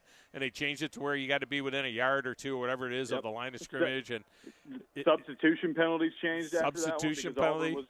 Because Auburn was that was the hammer down era for Auburn and Pace. Yeah, it's just it's remarkable. It's such a relic of its time period, and it's so crazy to think about just what all had to occur for that game to even happen and that play to even happen. And it was that shock and awe offense where, really it only took 2 years before defenses caught up with it, but nobody knew what to do with it then. Alabama literally changed their recruiting because of it. There was no more Terrence Cody type guys. You had to get all your defensive linemen had to be guys that could move and that could get in and out of there. And it was kind of the end of the fat guy era as defensive tackles. They had to be guys that were more athletic and so on. And now it's become normal, that so many teams go fast, but it doesn't shock anybody anymore, Gus Malzahn was never able to replicate that, really. What he was able to do that first year, he was never able to keep that going. It was a crazy deal. That is for sure. All right, appreciate you as always, Ferg. We'll look forward to chatting again, and we'll see what happens with this, with the bowl game scenario and so on. Mm-hmm. Yeah, absolutely. I mean, anything can happen. It's Iron Bowl and Jordan Hare. We'll talk to you all next week. Anything can happen is right. Thank you. I appreciate it. Steve, you were there. Yes, I was. Yeah, tell us your recollection of it and what as it was going down. Well, so I was on the field as well, but I happened to be in front of the student section. And it was where Chris Davis, because remember, he was not there at first. Then a timeout was called, and then he came out. They ran him out. And I was dotting the I on Tigers in the end zone, which was the opposite of end zone where Ferg was, where I was closer to the press conference room right behind me. And, that still standing in front of the student section, that was that was a very memorable part. But the most memorable part of the whole deal was the show was down there. The drive was down there. Yeah. Wes, before the game, said, I have a bad feeling. You know, Wes, I have a bad feeling. Yeah. I have a bad feeling. So he stayed at the RV. And after I got done with the post-game stuff, the RV lot was a place where people would come and board the bus to go to the parking lots. Right. Well, there's this big, long line of people hopping on the bus to go to their cars, and I smell apple pie. And all of a sudden, why am I smelling apple pie? It was apple pie moonshine. And it was being consumed quite well by by the neighbors folks. Yeah, no, I hear that. I also heard, I told you I had a bad feeling. Yeah, right. Yeah, it's funny the things that you remember that kind of stick in your head really when something is. like that happens. For me, the thing that was weird that for some reason has stuck in my head over the years was the destruction of the hedges. Yes. For whatever reason, yes. I got it in my the yes. hedge. It looked like a tornado had come through. Yeah. And that the hedges were all destroyed. Yes, they were. You know, that went all around the scene. Now I'll say this. That was incredibly loud, but it was a different kind of loud because everybody was like on the field. You know, it was like they came out of the stands, and it was an instantaneous, and they came out. But the loudest, most shakingest stadium moment that I've ever felt was not that moment. As crazy as that was, it wasn't that moment. Yeah. It was the Rocky stop It was the hit that Roman Harper put on the running back for Tennessee. Okay. When that play happened and that ball went through the back of the end zone, and Alabama had secured the 6-3 victory in that game. That because it was 6-3 and it was a defensive battle and everything else, it was so much of a struggle emotionally. It wasn't one of those badly played defensive games. It was actually a great game that ended up being a great defensive game. And that play, I was a little bit fearful because it was in the press box still. I didn't go down. I'm not a big fan of going down on the field that much. I mean, I do sometimes. I was on the field when Clemson beat Alabama for the national championship. Pick play, illegal pick. I was right there. I was standing actually with Tim Tebow and Lee Corso right at that moment. And just as the play went into the end zone and it was an illegal pick, Corso and I turned around and ran together out of the stadium in Tampa. But generally, I like to stay upstairs. Anyway, I literally was fearful because it felt like it was shaking. Mm-hmm. The stadium felt like it was shaking. And that was the old press box at Alabama, which is the good good one. The good one. And it was. I thought, my God, this place is coming down. Yeah. I felt like Munson at the at the cocktail party. 1980 at the cocktail party. Well, the stadium's they got to redo it now. The stadium's going to fall down. Property damage. The loudest stadium I've ever. It was actually at Auburn, and it was an overtime game between Georgia and Auburn back in 2000. Ben Laird had a fantastic game. But it was a 29-26 game, but it went into overtime, and the plays just went bananas. And it was one of those shaking moments as well that I'll never forget, 2000 there at Jordan-Hare. But I was also in Knoxville last year. That place was bananas too when Tennessee, that little kick, that UFO, went through the uprights, and then all of a sudden – the humanity once again started to pour onto the field. Yeah, absolutely. Well, that's one thing about at Alabama is you never have to worry about a field rush. That part was good. At least you didn't have to worry about that. But in any event, all right, let's get a break in here. We have a turkey fecta for you today. For those of you that are just joining the show, we are at Baumhauer's. You hear that beautiful background sound in the back. I just love the sound of the people that are here and so on. I still have my 2 hats to give you. If you want to swing on by the table, we'll hook you up with a nice hat, a 97.7 ESPN The Zone hat. And you can't buy these. At least not yet you can. But you can't buy these. You can only be given them by one of us. So you come on by, we'll get you hooked up with one of those deals. But we do have a turkey fecta for you today. We are doing the 3 NFL games today. Tomorrow we'll do rivalry fecta, and we'll do the 4 big college rivalry games, or at least the ones that I think are the biggest college rivalry games. We'll do those tomorrow. We'll also have Beat the Big Dog tomorrow, and then we're gonzo for the rest of the week. And if you're wondering about Chad's out sick this week. We will not see Chad the rest of the week. So thankfully we got Steve Moulton to jump in there and run the show for us. We'll get a break in here. We'll come back. Phone lines are open, 256-576-4977. That gets you into the show. It's the Thom Abraham Show on 97.7 ESPN The Zone. You're listening to the Thom Abraham Show on 97.7 ESPN The Zone.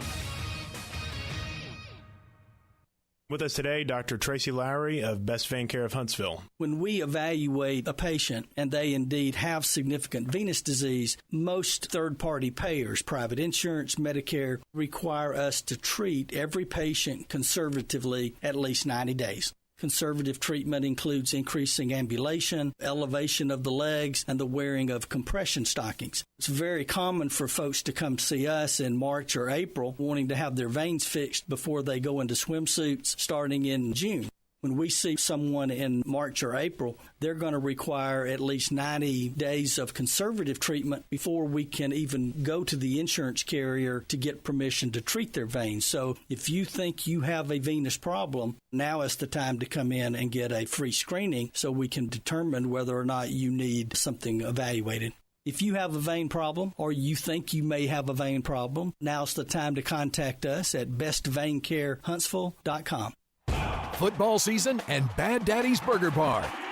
The perfect combination of good times and great food. This season, score big with one of our chef-inspired expressions of pure burger amazingness. Our delicious burgers are made with premium Angus beef, and you can pair it with one of our signature cocktails or a cold craft beer from our huge selection. Bad Daddy's Burger Bar on the Parkway in Huntsville and our new location at Cliff Farm, Highway 72 in Madison.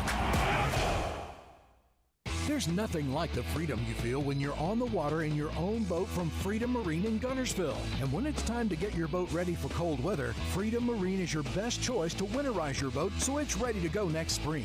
If you've been thinking about a new boat, Freedom Marine has a great selection on sale now with some of the biggest discounts they've had in a decade. For new and used boats, outboard sales, financing, service, and parts, it's Freedom Marine. Highway 431 in Guntersville and online at freedommarincenter.com. At Mr. Sparky, we're America's on-time electrician. Flickering lights and hot switches can be annoying, but they can also signal a major problem, or worse, an electrical emergency. So play it safe and leave it to the experts at Mr. Sparky. Trust our team of professional, clean, and friendly electricians. We'll get it done right and get it done safely. You don't have to put up with any malarkey. Call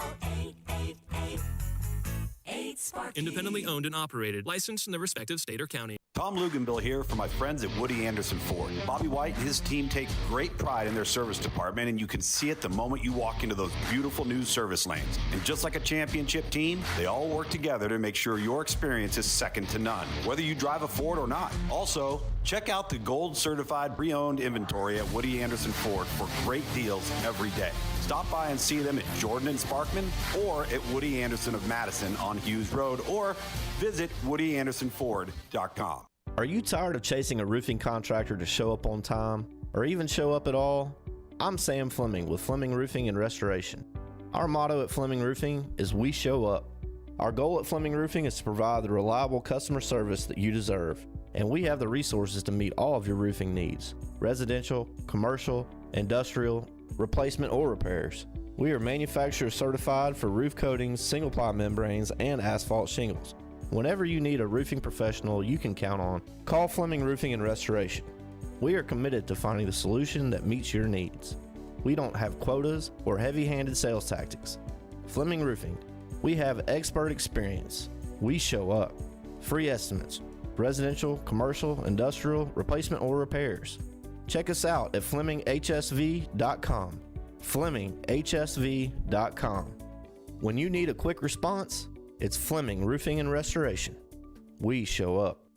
From the Fox 54 Weather Center, I'm Chief Meteorologist Jordan Dressman. Through a good majority of the afternoon, the rain chances are actually going to be minimal across the Tennessee Valley compared to what we saw early this morning. Temperature's going to climb into the mid-60s this afternoon. We're not going to be looking at much in the way of any sunshine. We drop into the mid-40s as we head into the overnight, early into your Wednesday morning. A mostly cloudy to overcast sky through Wednesday afternoon. A couple of isolated showers certainly can't be ruled out. It is going to be a chilly afternoon across the Tennessee Valley. Temperatures in many cases could only climb into the upper 40s and lower 50s. I'm Chief Meteorologist Jordan Dressman on your home for ESPN Radio, 97.7 ESPN The Zone.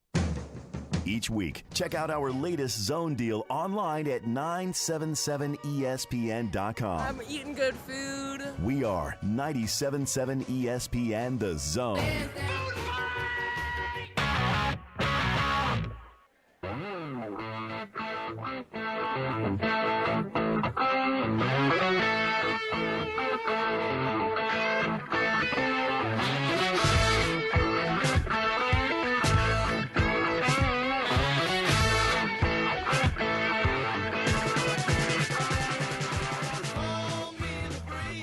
Welcome back to Tom Abraham Show. I think that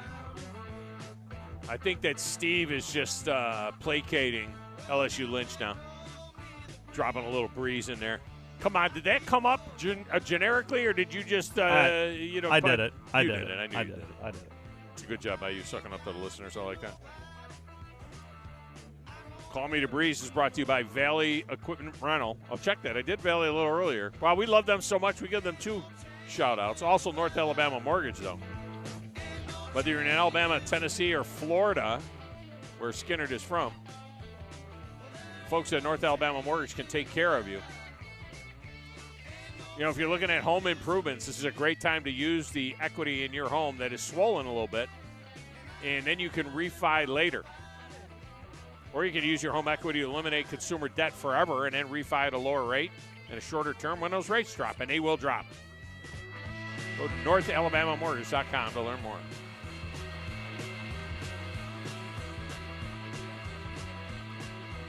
Speaking of LSU Lynch, Steve, you saw that LSU, they'll wear this, the old rule used to be with LSU is that they wear their purple jerseys at home in non-conference games. That really isn't the rule anymore. Yeah, that and it never rains down there. Yeah, it never rains. You get some heavy mist, but it never rains. Stiff dew. Down there. But they did wear their purple. Now, they wore it with the white helmet. I've kind of started to warm up a little bit to that. I'm not one that really likes when teams jerk around with their uniforms too much. Yeah. But I like LSU in purple. When they wear their regular uniform, but with the purple jerseys, those purple jerseys are really sharp. Well, did you see the crowd for the Georgia State game over the weekend? This one here, this is the one they're showing right now. Well, SEC at 60. If they show a wide shot, boy, that they had empty seats. There was a lot. There was a lot of people disguised as empty seats. What about Alabama Chattanooga? I didn't watch any of it. I wonder what kind of crowd they got for Senior Day. It's sad, you know what I mean? Yeah. They got to stop playing those games. Yeah. And what I don't understand with Saban is that he's one that's always saying, I wish we played 10 league games and we should play more. So then, you know what? Stop scheduling these games. I know he doesn't do the scheduling. The AD does. But he could tell the AD, look, I don't want to play FCS schools. I don't even want to play FBS schools unless they're at the top of the American or the Conference USA or something like that. Well, I am a big proponent. Moving forward, we need to have schedule uniformity. Everybody. Either 8 conference games, play 2 other Power 5s across. We need some uniformity so everybody is at least – perceived to be playing the same type of schedule. Well, with 16-team conferences, you got to go to 9. First of all, let's get to 9. Everybody should be playing 9. All the big conferences now. You got the Big Ten, and you got, of course, the ACC, the SEC. All those conferences should be playing 9. First of all. Secondly, now the Pac-12, I would say that, but that would mean that Washington State and that would mean the Pac-12 would have to stick around. Well, Oregon State, do you know that they got 2 years to get it fixed, according to the NCAA. That's why the playoff committee had to come out and say that for the purposes of the playoff, you're not a conference unless you have 8 teams minimum. But the Pac-2, which is what they'll be, they're literally going to be a conference. They can be a conference for the next 2 years. Now, I think by year 2 that they'll have something where I think is going to happen is that the Mountain West is going to be absorbed by the Pac-12, and all of those teams will end up in the Pac-12 because the Pac-12 name, I think the Pac-12 will go on. But right now, what the argument, what the battle is that they're talking about is that next year, with 2 teams in that conference, all the conferences share equally in the college football playoff money. And so Washington State and Oregon State are saying, well, you know what? We're a 2-team conference for the next 2 years, or at least the next year. There's still going to be a Pac-12 next year. It's going to have 2 teams in it. That's it. They're going to have to fill out the rest of their schedule with independent games, whatever. Didn't you read that story about Oregon State and Washington State filling their schedule with Mountain West teams next year? Yeah, well, a bunch of them they're going to – well, yeah, but that isn't set yet. But that's the idea is that they're going to do a scheduling agreement with the Mountain West, but in 2 years' time, they're going to have to merge. They're either going those 2 teams are going to have to go jump into Mountain West, or the Mountain West is going to disband and that's going to become the Pac-12. Something along those lines can happen. The bigger story, though, that I thought was great was that the Apple Cup, Washington and Washington State, they signed a 4-year deal, right? That happened yesterday. They signed a 4-year deal to keep playing the Apple Cup. And that's why I say I don't understand for the life of me why Bedlam has to end. I don't get all of this last Bedlam ever and all this stuff. Why can't Oklahoma and Oklahoma State continue to play? Florida and Florida State play. Well, Clemson and South Carolina play. Georgia and Georgia Tech plays.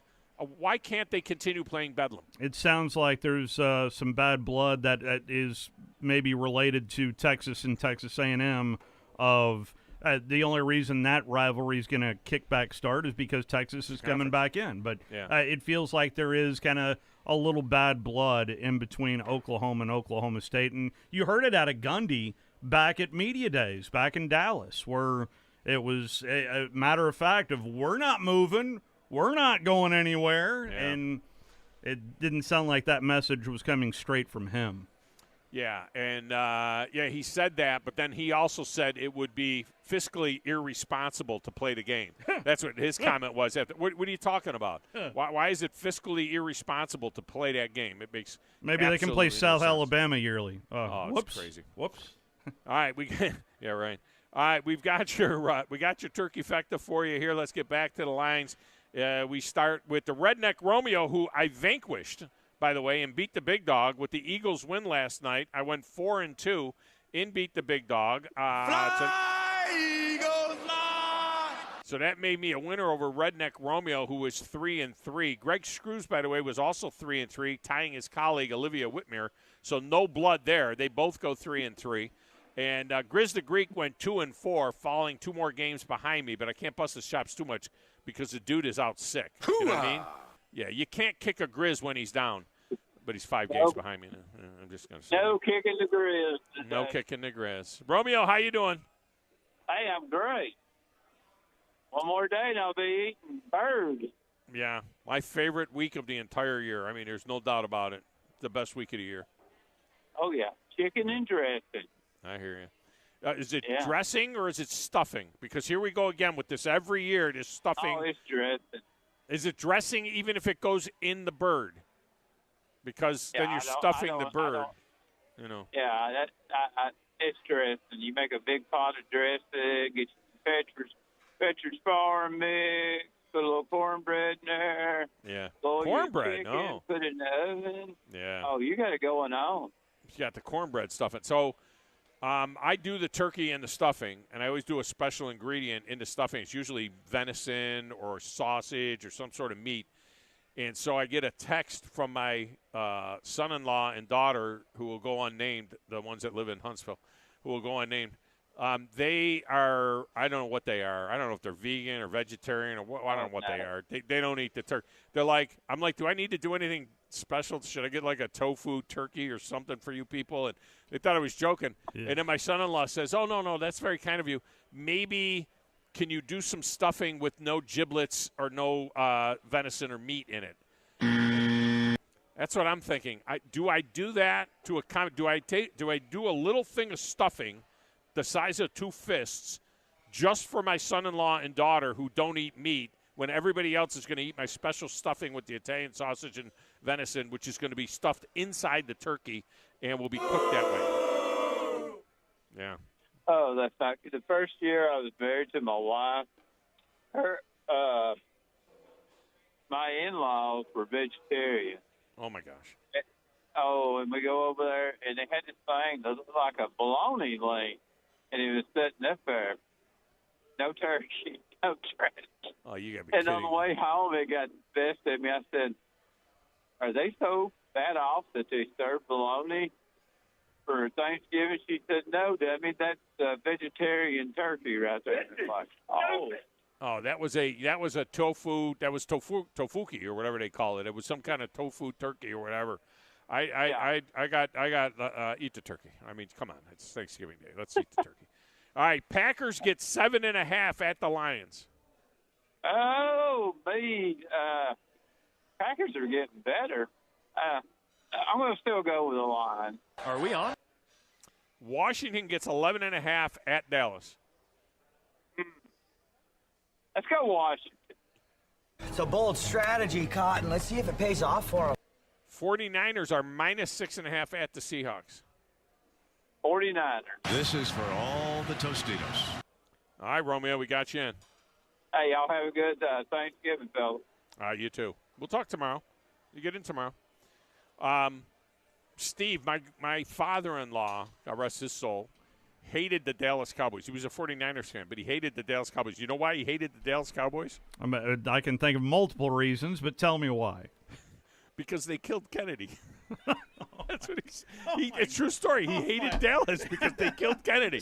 That was his reason. I'm like, why do you hate the Cowboys so much? He goes, they killed Kennedy. Yeah, that's I'm it. like, what? Yeah, Tex Schramm was there supplying. I come on, really? You know what? Really?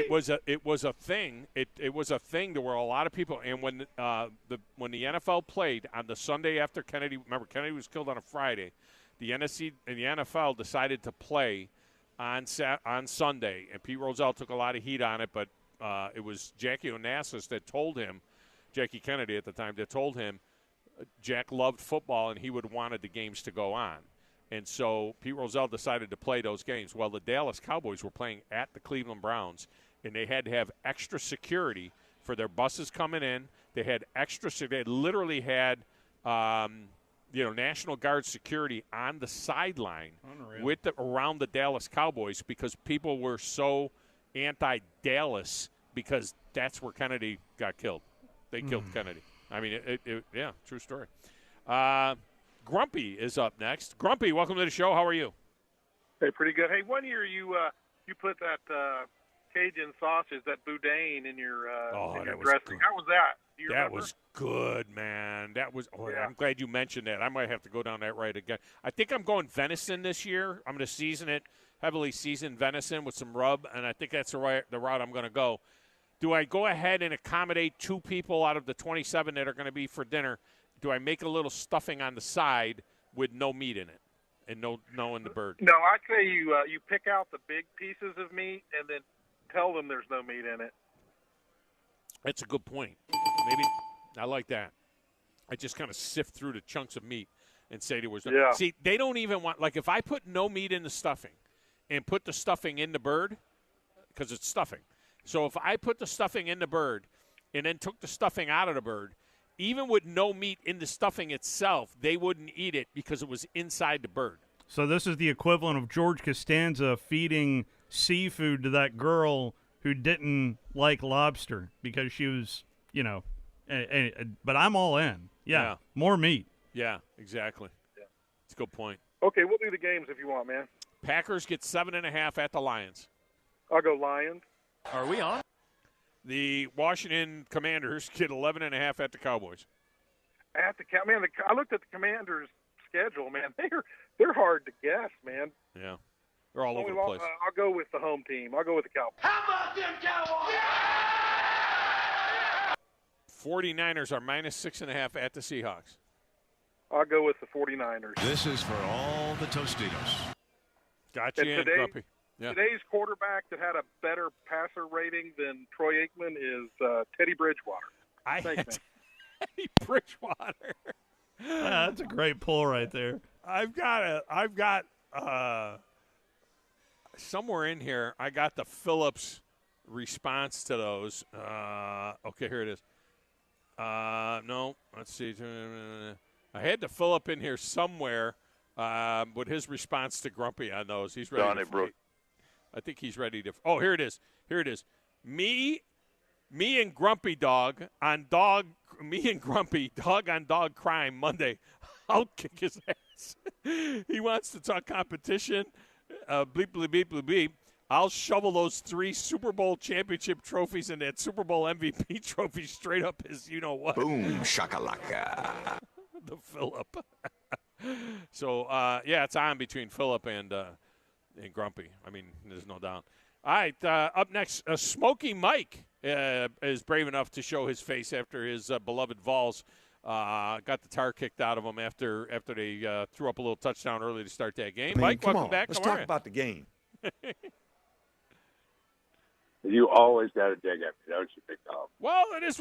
Facts are stubborn things. You've heard me say that a million times. I can't help it.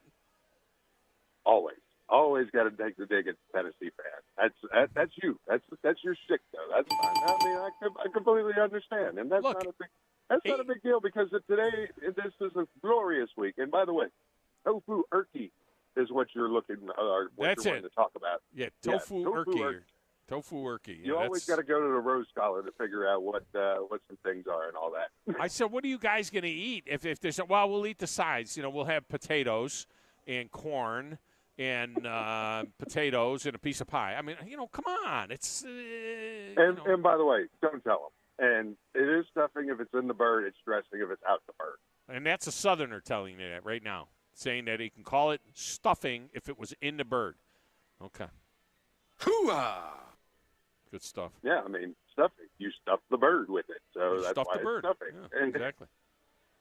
I've never made cornbread sausage, stuffing. If you do something with Cajun sausage like that, I mean, I'm all in. You need to save me some of that, too. Yeah. I mean, a big guy like me, I like my meat.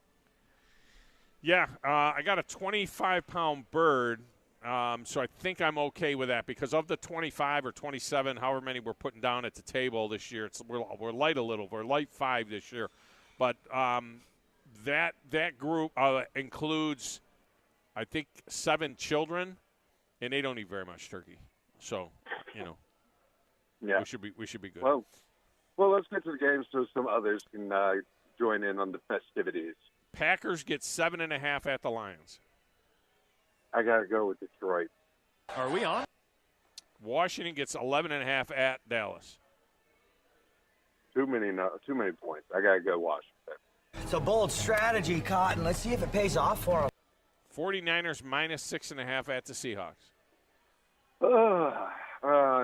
I say my heart tells me Niners, but my mind says Pete Carroll's got something up his sleeve, and I'm going to go Seahawks. We've got to forget, forgive, and win.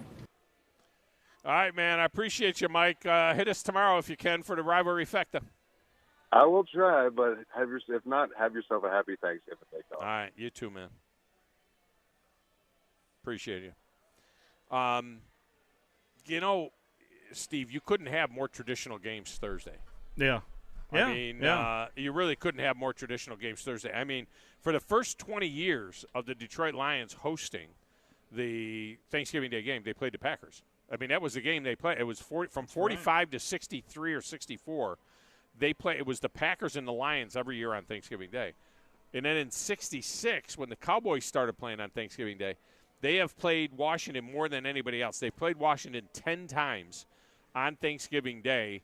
And they're 8-2. Redskins. The Redskins. Yes, they played the Redskins. They played the Redskins. This is the first time they're playing. No, this isn't the. Let's see. They've played the Redskins 9 times, and they played the Washington Football Club. That's right, once. the Washington football team. Yeah. 3 years ago, they played them. And remember, Washington smoked them that year. It was the first year they didn't have the name anymore, and Washington beat the tar out of Dallas that year.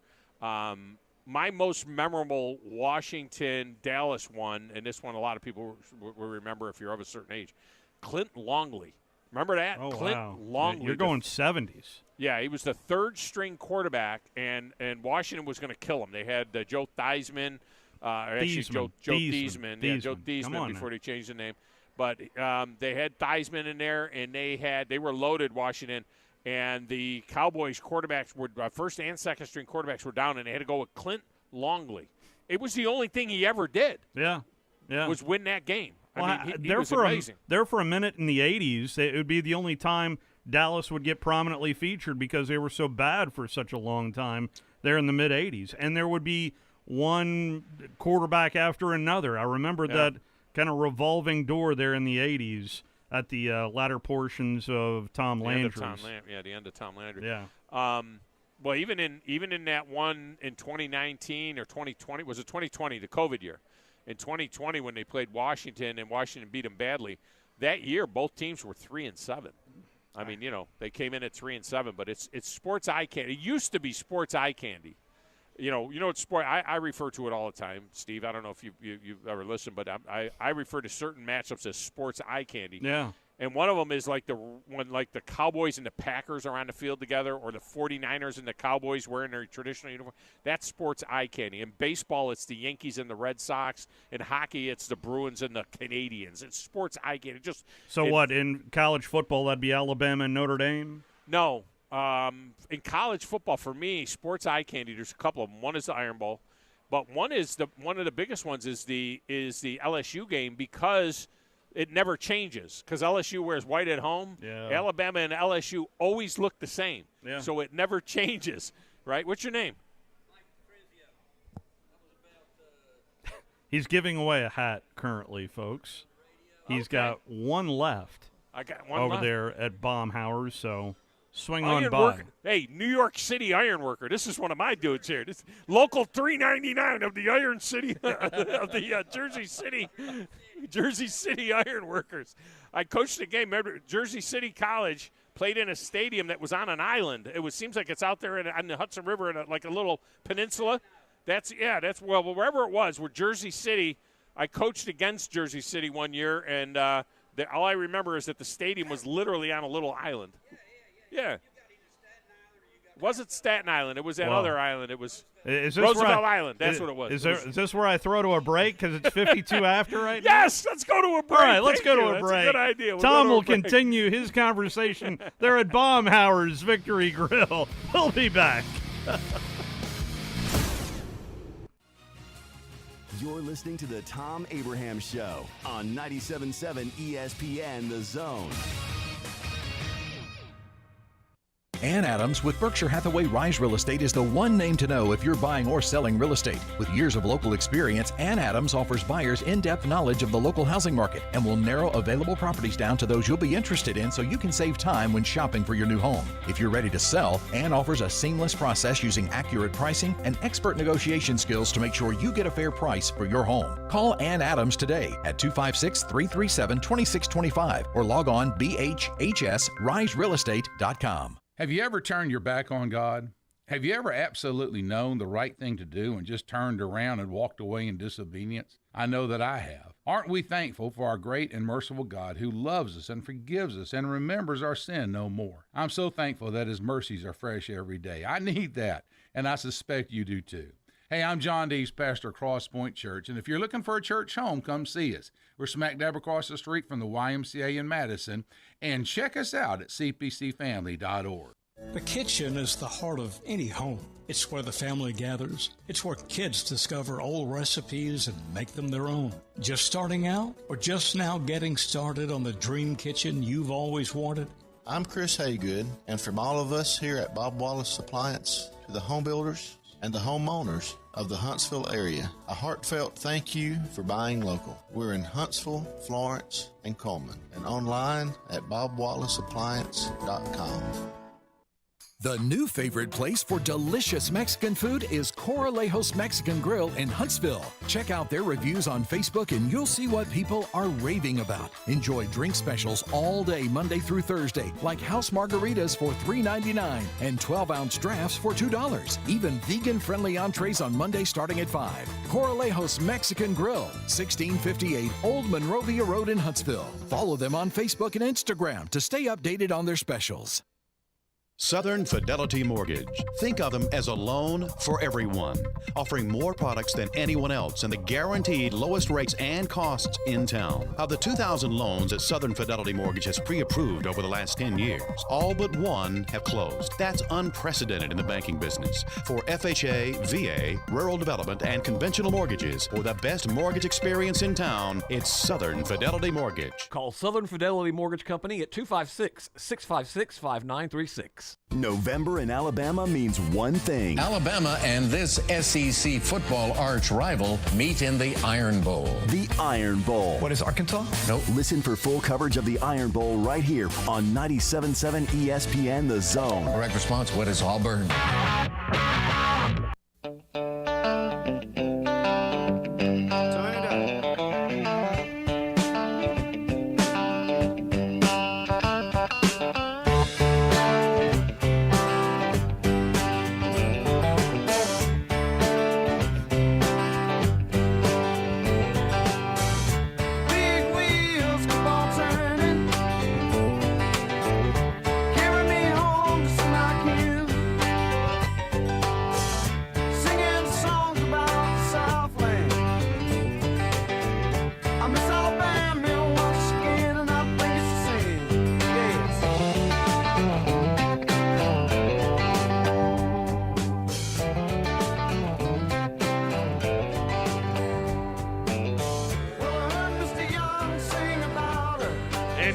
Brought to you by nobody, because I got everybody in.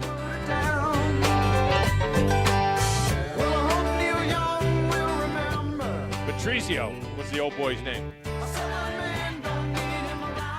Been here since 1985. He's still wearing a Jersey City Steelworkers $3.99 local union sweatshirt. He's been here since 85. I came here to work in the industry, in the space industry. In 85. Like, dang, this is why, I need to teach the youngins pretty much everything, Grizz, when it comes to this stuff. This is why Who? The youngins, the youngins. I'm not Grizz. Oh, that's great. Yeah, that's right. I'm used to saying Grizz. See what's sitting right beside the bird there is a football. Those are the only two things you need. There's a turkey to eat and a football to throw. So Captain Cool walks in, and he doesn't understand why his glass from his drink is like all wet, sweated all over the table. Yeah. It's all over the table, and he doesn't understand. This is why when you do a remote, if you ever do a remote, okay, if you ever sell something like a remote, wow, okay, you always get your drink in a styrofoam cup. There it is. You see what I'm saying? There it is. And then you don't sweat all over the table. Yeah, well, got a lot of ice in it, and so does my drink, but it's in a styrofoam cup. I didn't think it'd still be here by now. Well, honestly. waitress with a pretty name that I can't say. He put in a good word for you. Of course. I'm not saying, but I'm saying. You might have a date tonight. I'm not sure. I didn't. Anyway, I got him tongue-tied. How about that? Better hope the girlfriend's not listening. She never came and cleaned up the mess. Please, come on. Oh, it's okay. It's all in good fun. Kind of. It's another she season. Doesn't listen to my show. It's another season of She doesn't listen to me when she's at the house. How's she going to listen to my show? She actually likes your show quite a bit. Oh, does she? As most people do. All right, there you go. Good job by you. Paul Feinbaum is coming up next. Steve has some old coaches on his show later on. Jerry Glanville and Al Hi, Borg. folks. Bobby White back again for Woody Anderson Ford's Thanksgiving sales event. This is the time of year to give thanks for all the good things in our lives. And at Woody Anderson Ford, we give thanks that you're driving a Ford. Right now, we've got financing as low as 2.9% for up to 60 months on 2023